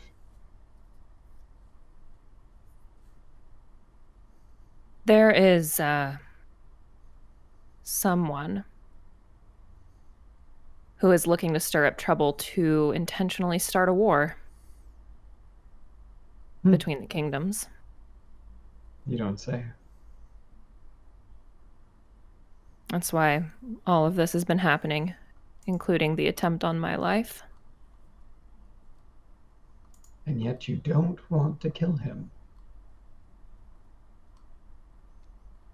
He'll get what's coming to him. Whether that's by my hand or another, we'll see. So then what's her plan?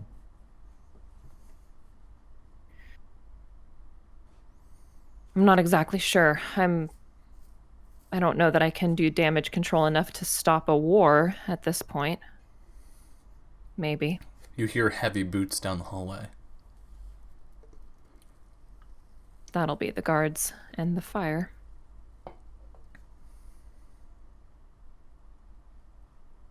I need to tend to this. We could help each other. Yeah, I think Migi knows that obviously not all the guards are going to come up for the fire. Mm-hmm. So she knows that she's going to need help. And she just nods and she says, we have guards to incapacitate.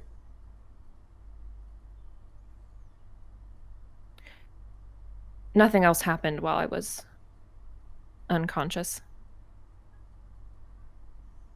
Did the Bruin thing happen after Ari was Mm-hmm. unconscious? Yeah, pretty much everything happened after Ari was unconscious. Ari was the first big thing. Demonic intruders. Oh no. Yeah, I knew that too. Ari you're- lies. Well, then you're up to speed.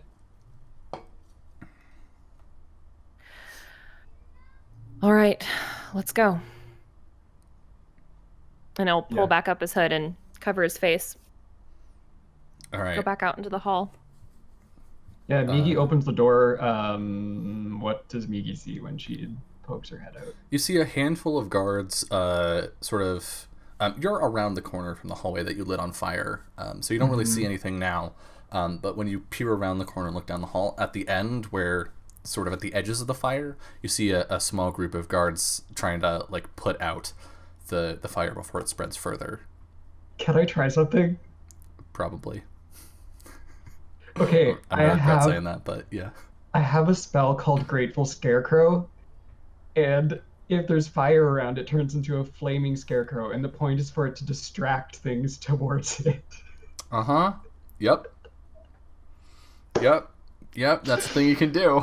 That's Would you- perfect. would We you love like to- that. Perfect. Summon a fiery scarecrow. Okay, let me just open up my character sheet here. Okay. Yeah, so Miki sees them, and I think she would want to plant this like on the other side of like the opposite end so that they go Mhm. that way while we can kind of like scoot behind them, hopefully. Okay. At least create an opportunity. They're not between you and the stairs. To be Oh, they're clear. not. Yeah. Let me describe the space visually. Okay. Imagine this is the hallway that you were on, and then there's the corner. This corner is where the stairs are, and then down this hallway is where they are.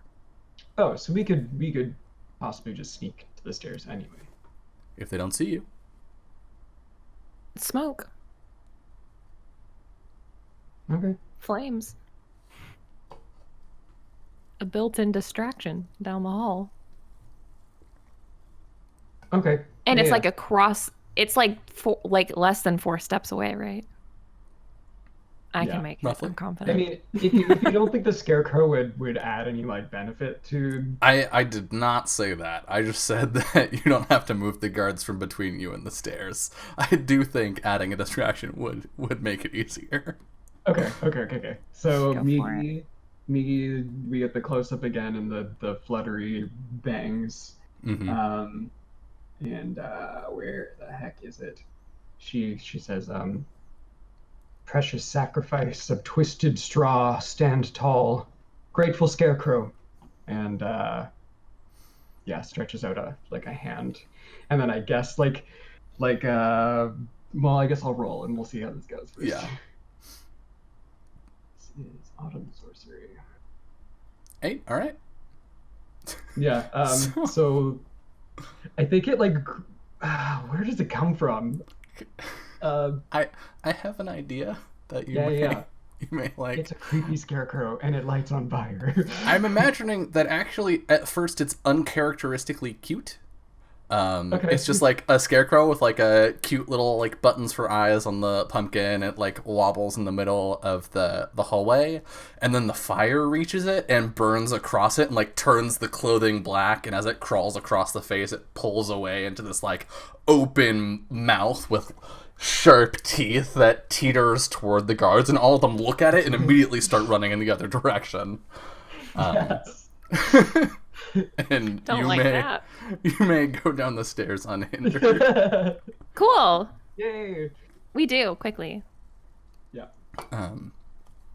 Heading downstairs, you find your way to the vault, and there are still guards here.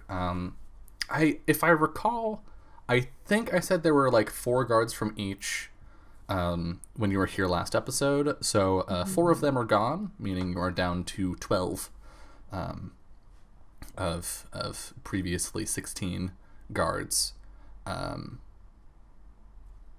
And they all sort of like look up nervously as you arrive. And one of the winter guards says, Prince Vedafang, we heard there was a fire.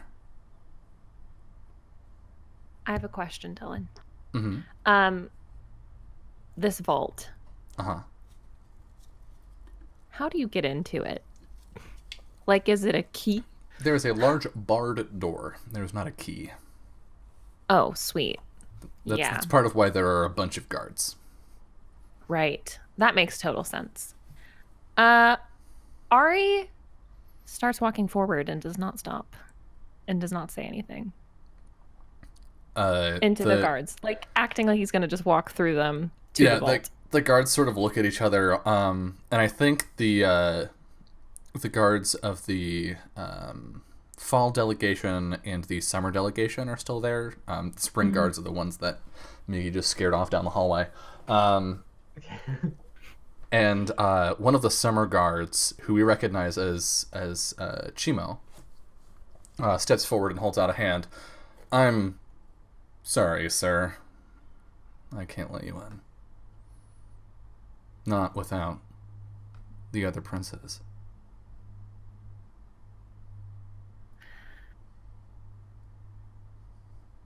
You have exactly 10 seconds to get out of my way. And with that, it is clear that you are not Elias. Roll. Oh God, what would you roll? Is there an intimidation in this game? No. No. Roll Negotiation. Yeah, negotiation. Negotiation. Roll. I That think was me Hannah- still stuck on persuasion.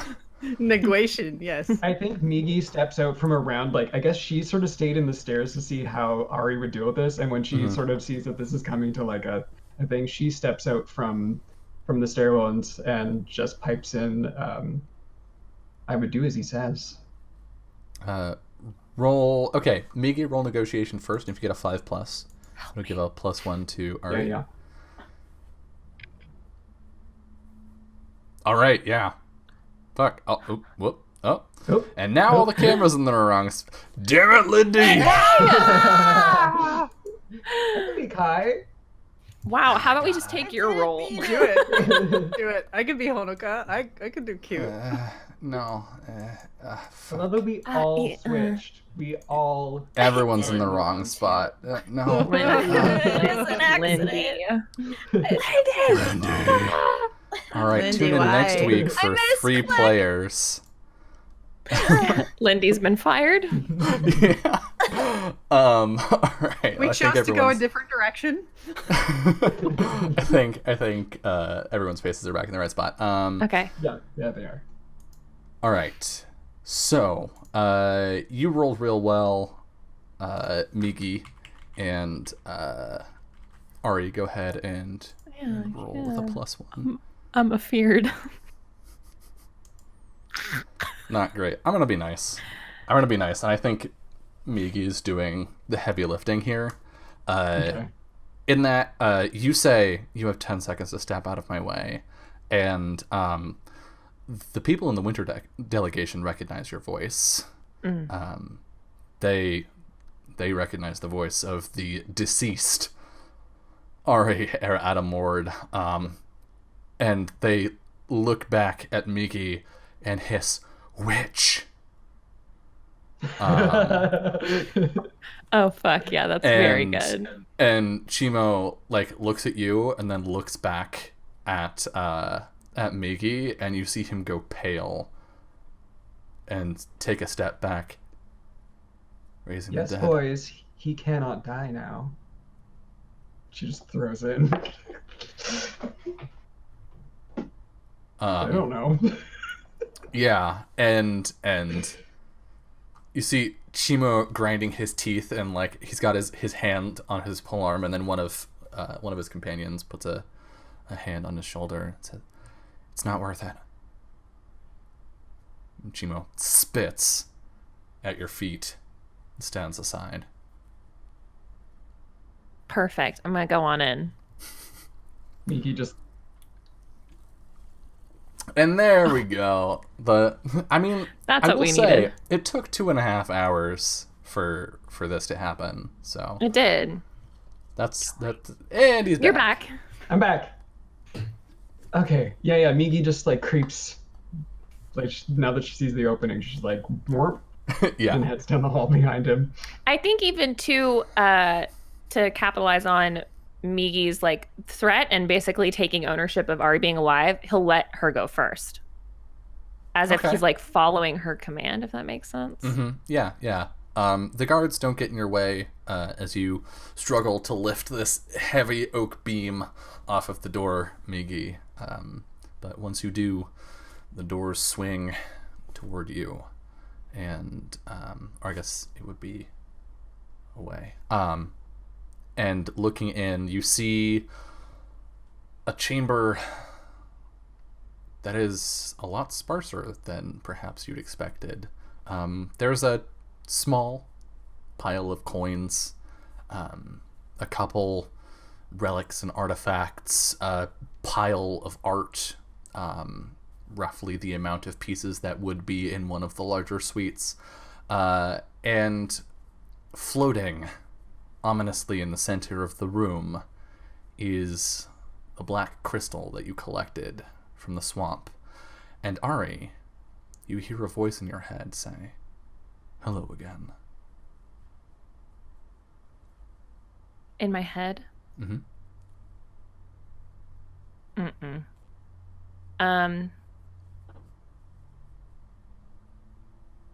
He kind of just freezes like by the door.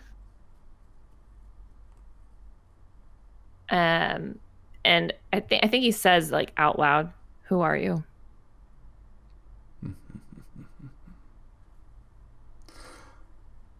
I am your future.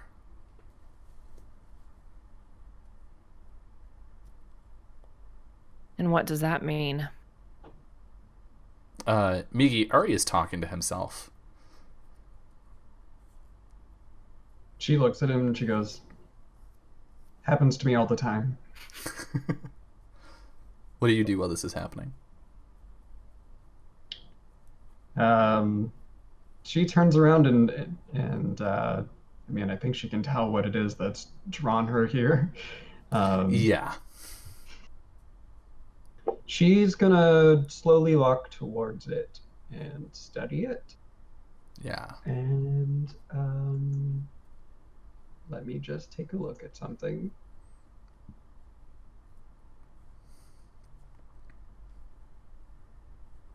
Yeah. She is going to pull her bangs away from her face so that her like black eye can get a look at this thing. And like the pupil like shifts to like a bright red. And if I can, I'd like to identify a single magical effect on a person or object. Oh, I have to touch it? You do. Can I use sense first to like get a sense of if that's a terrible idea? Sure. I mean, it's obviously a powerful magical item. But you have seen Ari touch it and not die. So you get the impression it's not going to like incinerate you. Okay. Yeah. Migi puts her hand on it. I'm going to use Holy Vision. All right. In answer to your question, Ari, yeah. The voice replies, "I am the future that you have waited for. The end to the barriers of your life." And then you see Migi reach up and touch it. And Migi, if you would, please roll Spirit. Okay. Spee.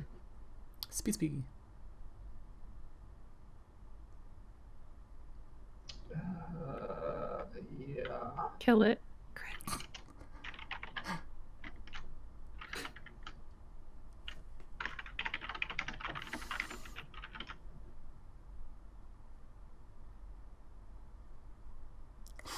Cool. It's not a crit. You touch the crystal, Migi, and we see your eye that is red rapidly shift back to black, and then to sort of a hollow gray.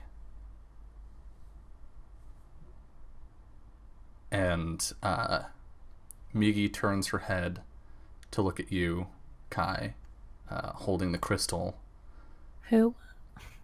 Or not Kai, Ari, sorry, the other hot boy. And she says, "Thank you. I wasn't sure how long it would take." And then pockets the crystal, and Migi, you come back to your senses. You can feel the crystal in your pocket. But you're not entirely sure what happened in the last 2 seconds, and everyone is looking at you very strangely. And I think as we see the shot of everyone looking back at Migi, we cut to Kai. The man leaning on the counter says, I feel like I've already met you. And he reaches out a hand. He looks at it and gives it a good shake. And he grabs your hand. He doesn't shake your hand. He grabs your hand. You can feel like the tips of his fingers dig into the back of your hand. And he says, the name's Vidhatu. And as you hear that name, could you please roll Spirit? Sure. Where are my checks at? Meh. I imagine Honoka waits a solid 120 seconds before 1, 2, 3, 4. peeking in. So 2 minutes, and then he said, take a couple of minutes. It's been 2 minutes. Okay. Before peeking. 2 is a couple. A couple is 2 people, right? A couple is 2. Yes. Fuck my rolls for the last several games. He shakes your hand, and you feel a wave rush over you. This sort of empowering surge. And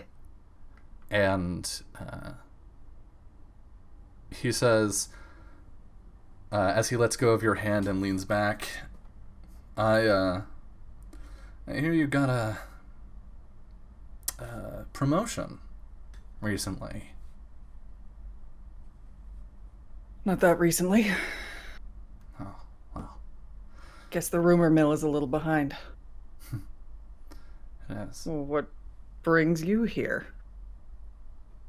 Oh, and he gestures to the barkeep for another drink, and she moves away to get that. He leans forward. Well, I'm making some changes around here. There's room, I think, for a general of more than one kingdom. And that offer sounds really enticing to you. I bet. Cool. Kai's not a particularly ambitious man, but you felt this sort of ambition once before. And I think we actually get a flashback. We get a flashback, and we can hear the sounds of crashing stone and screaming people, the sounds of war. And we see Kai walking sort of confusedly down a hallway where he runs into Vidhatu wearing a cloak. And we see Vidhatu begin to speak to Kai, speak of glory and fame. And he leans forward, and we see his mouth close to Kai's ear and say, perhaps even an emperor. And then the flashback fades. That's so. And I think we sort of see Kai glance to the door, considering. It's like, I should probably go. It's been 2 minutes. At that point, you glance to the door. I did count it out. Yeah. Little whoop. yeah. We see Honoka looking through, and Vidhatu looks past and smiles. Yeah, he I think Honoka sees Kai looking about ready to actually sit down at the bar. But when he sees her and locks eyes with her, it's good to have someone to provide for. Well, good luck in your endeavors. I was just passing through. Yeah, he kind of backs up a couple of steps real slowly. The barkeep comes back with his drink, and he takes it and toasts it. It's a shame, but I hope you live a good, long life, General. It's very kind of you, thanks. And I think he will turn and stride back to the doorway of the bar and meet up with Honoka, firmly not looking behind him, and shutting the door. Sorry, were you waiting long? Just a couple of minutes. Right, right. I said it'd be a couple minutes, so I counted minutes. He just kind of gives her a little pat on the shoulder. Thanks. Let's go. To make sure you weren't, they weren't making you, like, remember when that we stayed there the other night and it was really late? They were like, no, do the down in one, and then I had to make sure they weren't wrapping you down into that again. Yeah. Well, let's make our way out. God, I'm the fucking worst. As you walk back to your mounts, you see a coil of smoke rising into the air from the palace. Oh yeah, there's fire and shit.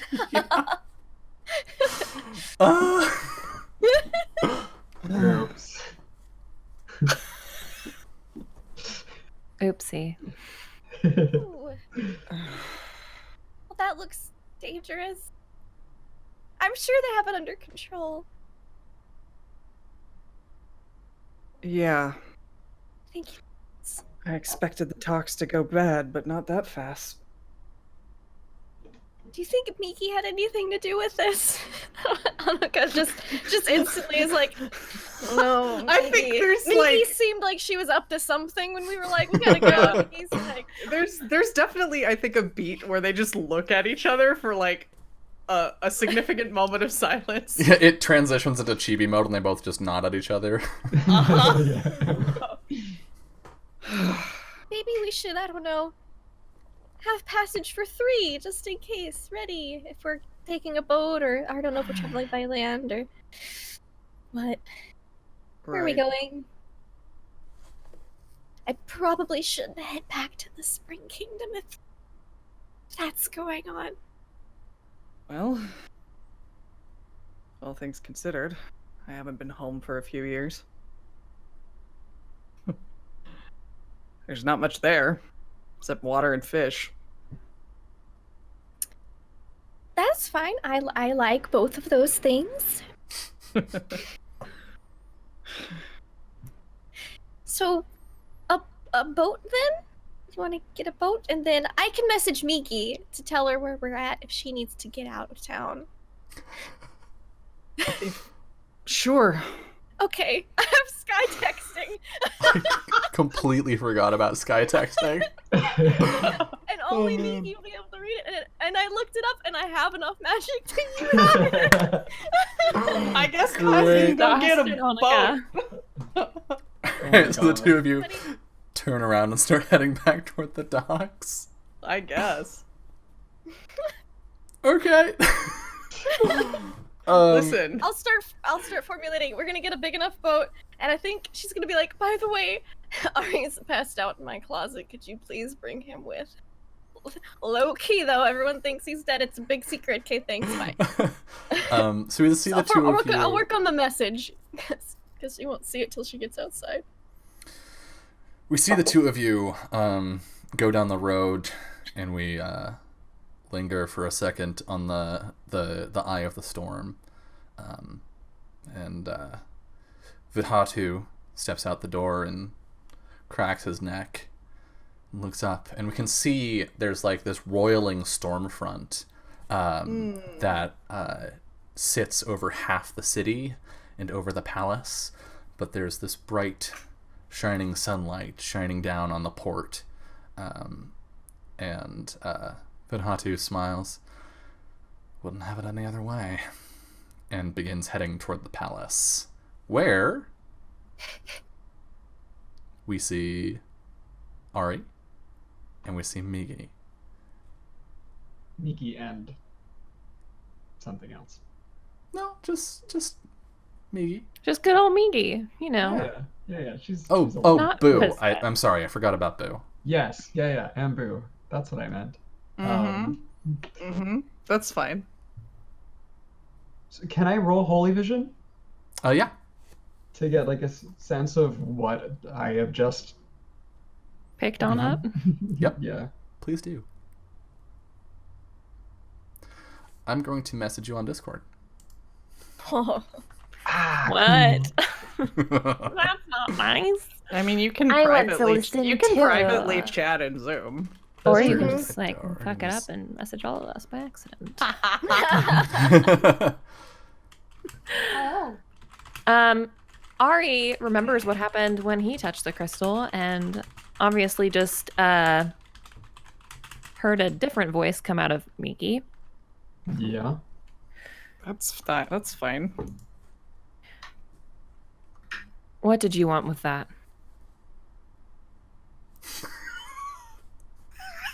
Sorry, Matthias in chat just said, write it in Twitch chat. Julie said we can keep a secret. Write it in there. We're definitely not watching. I Twitch don't have it chat. pulled open. No, we would never look at I chat would in the never middle have of the it pulled game. open. Never. Yeah, but Ari asked me, like, what the fuck do you want with that? I don't know yet.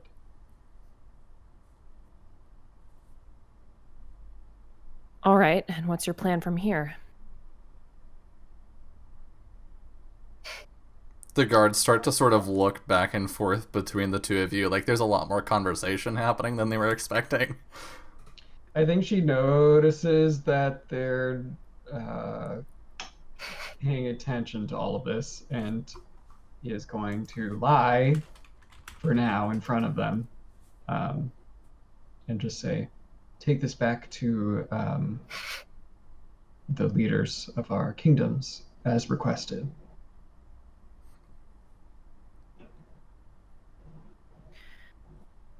He obviously is skeptical of this answer. And The lie really isn't for Ari. yeah, nods and turns and walks out of the vault past the guards. Yeah, Miki follows. Are they gonna follow us? They don't. They're spooked. They're gonna stay there and hope that they don't get fired. Which is probably what's gonna happen.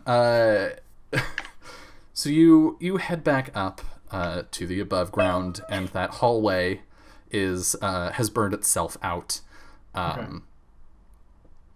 And yeah, you see, looking out a window, you see Migi. You There's see a the ping. Like she knows there's a message for her, and it's outside. She's Oh gotta my look god, up. I love It's this for an spell. Okay, yeah, you get the sudden sense that someone's trying to talk to you outside. Do you wanna read it out for us? I will. Which notification sound is it? It's important for my immersion. I mean, It's I never the, have it's my the sound on fucking myself. slap. I- Bop, bop. It's So I like the idea definitely a that maybe- Hanukkah notification, so I think it's that little sparkle noise. God. Or do I get like a vibrate just like on me that tells me? Yeah, Migi just goes. boom. So you look out into the sky. I hear and, me vibrate violently behind me. and only it's for Mickey's eyes only, but it says it's Hanukkah. Saw palace on fire. Kai and I are getting a boat to leave. If you need to come with. P.S. Ari is alive in my closet. Please bring with. Did that fit the 140 characters? It did. It's exactly 140 characters. Perfect. I love it. I had to get a character counter. I was like, change this. Them Twitter feels. Ah, the olden days. So Miki looks up and sees all that. Happy clouds. Yeah, I think Migi looks to Ari and says, "What was your business here?" In general, Do you have any pressing matters left?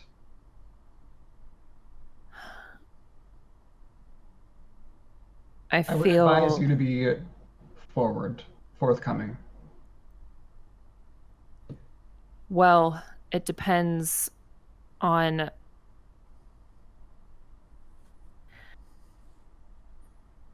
I should probably go and reveal my presence to the delegates and explain what actually happened and what is actually happening. If we don't want war. Yeah, and I think Migi has been very caught up in what she needed to do today, and she finally says, who did kill you?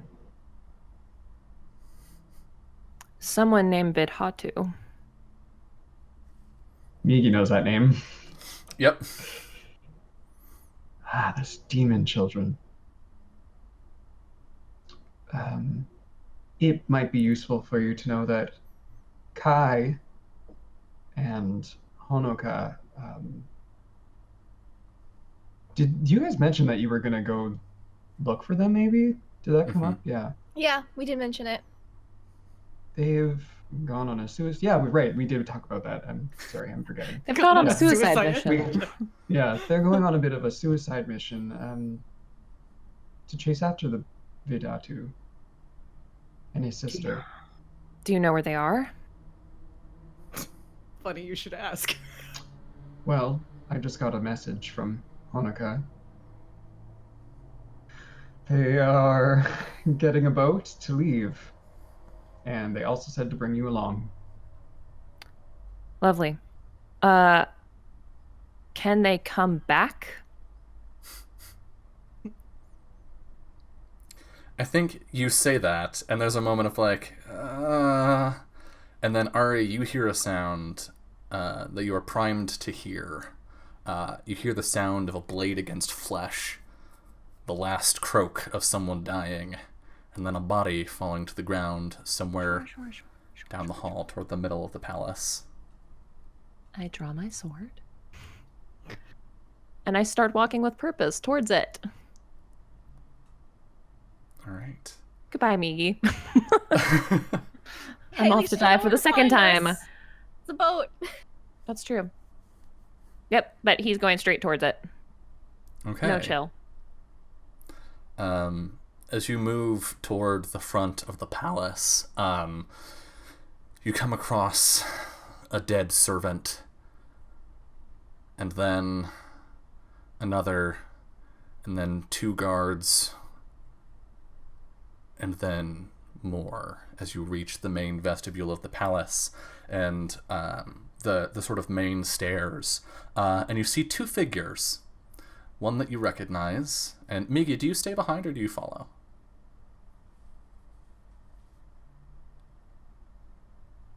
I've been wondering if Do she you, does. Boo? Do you? I won't be offended. I don't think she's interested in dying. Mm-hmm. Yeah. I feel that. So we see 2 people that Sorry. we recognize. We Joel see, No, wants I'm not her to even. go, but I'm not you even know. slightly mad. Yeah. Miki would absolutely not want to come. People are just dying. Yeah. I She feel hears bad. stabbing and she's like, ah. Bye. Goodbye. As you walk into the main vestibule, a body tumbles down the stairs, and we see Varun shake blood off of her sword. And a little ways higher up on the landing, see Vidhatu look back. Huh. Thought I killed you. And we get a brief flashback to Ari laying on the cold stone, and we see Vidhatu lean down and whisper into his ear, "You didn't really think no one knew where you were, did you? Your boyfriend's kingdom didn't win the war, Ari. We did. It's too bad you won't live long enough to save him from the one we're starting now." And then we cut back. "Sister, deal with him. I have some princes to kill." And then Vidhatu runs up the stairs as Varun gets into a stance. What do you do? Okay, I'm going to just attack her, but I want to retcon one thing before I leave because Migi did not come with me. Wait. Ari, wait, did you come? Yeah. Okay. Say whatever you're about to say, and then in the middle of it, you're gonna hear Migi Okay, say, as he was walking away, if you just like if Migi was like standing behind, he took like 3 steps and then turned around and reached out and gave you a letter that was addressed to Kai and says, "Give this to Kai." And then turns around and goes back. Okay. And then all that happens. Receiving that letter, do you follow after Ari, or do you do as Ari asks and take the letter to Kai? No, I don't know again. It does say in the event of my death, meaning Ari's pretty sure he's gonna die. All right.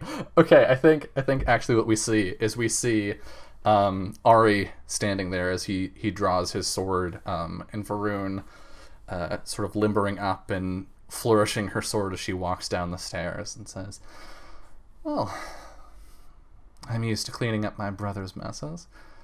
And then as the two of you charge toward each other, we cut. And we're at the end of the hour, so we're actually going to cut the episode here. And next week, for episode 8, we will see the conclusion. I won't be here next week. Oh, shit! Next week, maybe, potentially the week after. We'll see. But the next episode, we will see the conclusion of Legends of Mahōrea. Yeah. So, We're gonna holy shit! This has gone so far. So I got a couple far off weeks the to rails. decide whether she comes to help you. Yeah. Yeah. All right. This was great. But before we go and leave you sitting on that juicy cliffhanger, let's go around, say who we are, where people can find us, and starting with our good fightson who has a cat, Jess. Percy, shout yourself Yay. out. Percy's just gonna fuck off because that's what he does. Yay, I'm Jess. You can find me at Little Cup of Joe on Twitter and Twitch and Patreon.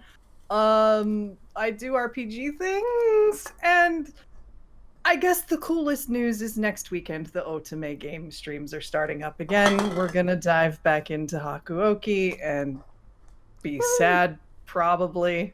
That's how it goes. That's what the game's But for, it- right? I mean, yeah, basically. Yeah, and obviously you can find me here doing the Ryutamas. And I do some stuff on my own channel, although a lot of things have been on hiatus a little bit lately between seasons and things. But I'm around. Find me on Twitter. Awesome. And the boy who lived, Summer. For now. That me.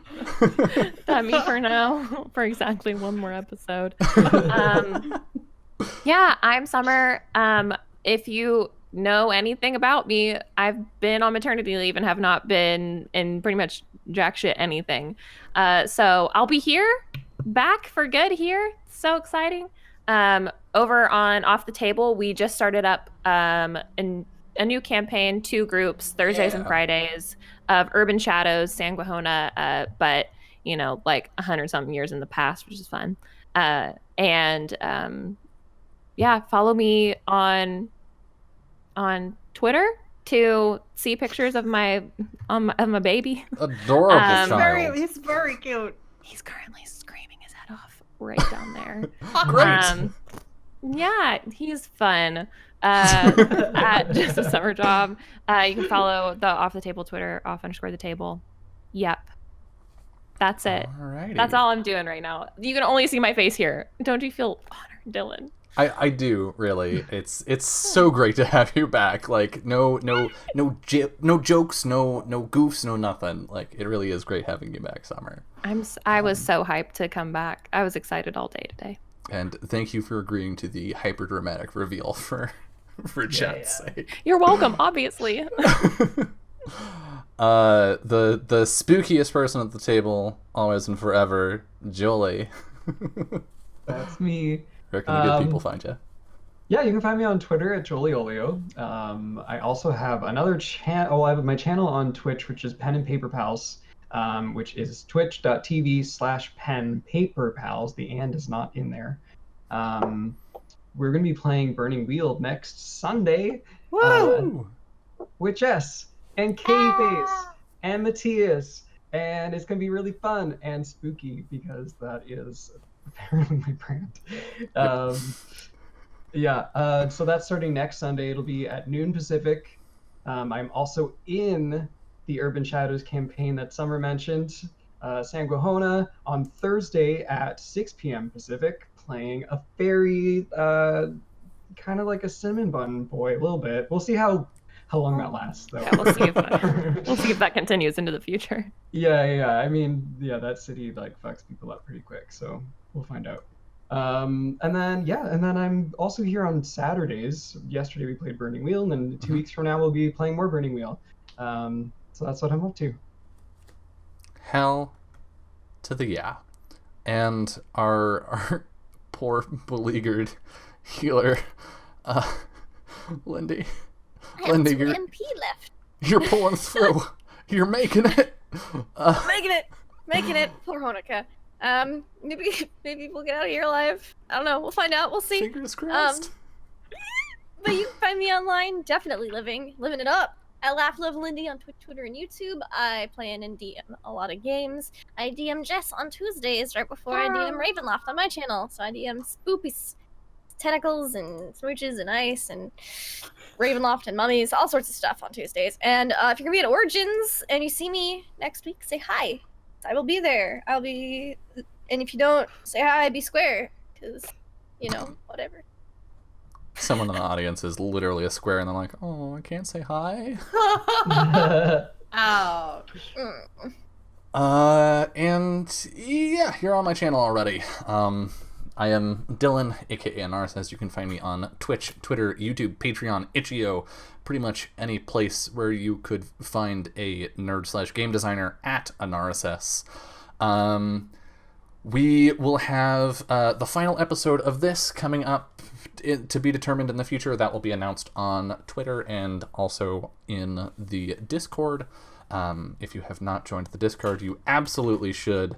That's where all the best yelling, and we also have a channel for cute things that make you happy, where you can put pet pictures or garden pictures or whatever makes you happy.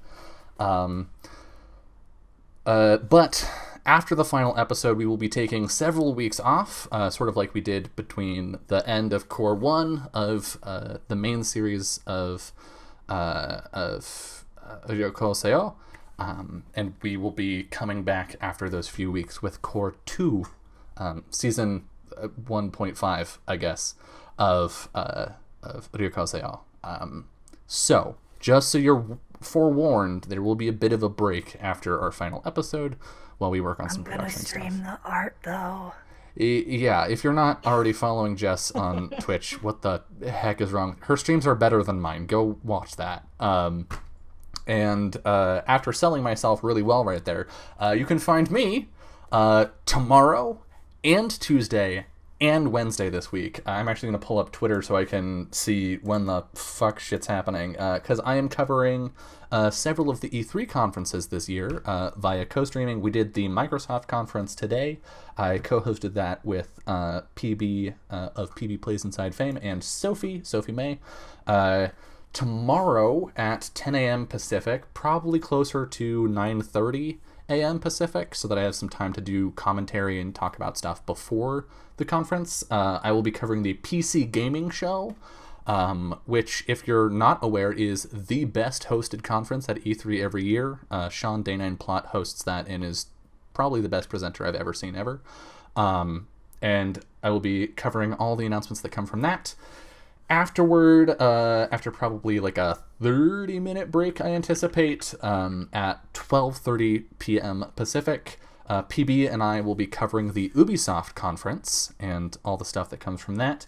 And then after a longer break where I finally get to eat some food, I will be coming back with Sophie at 5:30 p.m. Pacific for the Square Enix conference, where we'll be discussing the stuff that happens there. And that is literally all tomorrow. I'm going to be streaming 3 times tomorrow, or 1 extended time and a shorter time. So it's going to be a busy fucking time. Ubi is often the wackiest. Ubi often has the best intros of any conference. I'm very much hoping that they have another just wild-ass introduction to their conference. And Tuesday at the breaking dawn hour of like 8:30 a.m., I will be doing the Nintendo Direct conference with both PB and Sophie. That's after- early in the morning. Yeah. I'll be awake, I think. And then afterward, I will probably fall down and sleep until Wednesday, when at 5 p.m. Pacific, we will be continuing Spellforce 3, which is an interesting mix of computer RPG like Paths of Exile and a real-time strategy game, which includes the wonderful voice talent of our good friend Jess, Little Kappa Joe. She plays the party member that I am going to have in the party pretty much for the entire game. Thanks, man. Yeah, I'll heal you. Absolutely. I'm here for it, you know? With the way I've been playing, I could use the healing. So, yeah, come by for that. Of course, on Saturday, actually, you're going to get a lot of Jess coming up, because on Saturday at noon Pacific, I believe, we have the very first episode of Where Memories Sleep, our second 3-episode series on Fun Shots, which is a hybrid first session Ancient Stones, next 2 sessions Ryutama game that Jess is GMing for us, actually. You'll get to see Jess GM me on my own channel, and it will be awesome. I already kind of know what character I'm going to play for the Ryutama parts, and I'm very excited. I was super stoked. I've never actually gotten to play Ryutama before, so I'm gonna have a bunch of fun with that. It's gonna be so fun. And yeah, gosh, that's a lot of stuff. It's a busy week for me. But if you can't hold all that in your head, or you don't want to hold all that in your head, or you just want to see things as they come up, again, follow me on Twitter, and I will announce things as they come. Yeah, okay, it is getting on to like 95 degrees in my room. It's only gotten steadily hotter over the course of the night, so I'm going to melt my way out of the stream. I hope that you enjoyed this fucking dumpster fire Ryu drama game, and I hope to see you around for the conclusion next episode. But most importantly, I hope you have a wonderful rest of your night. Good night.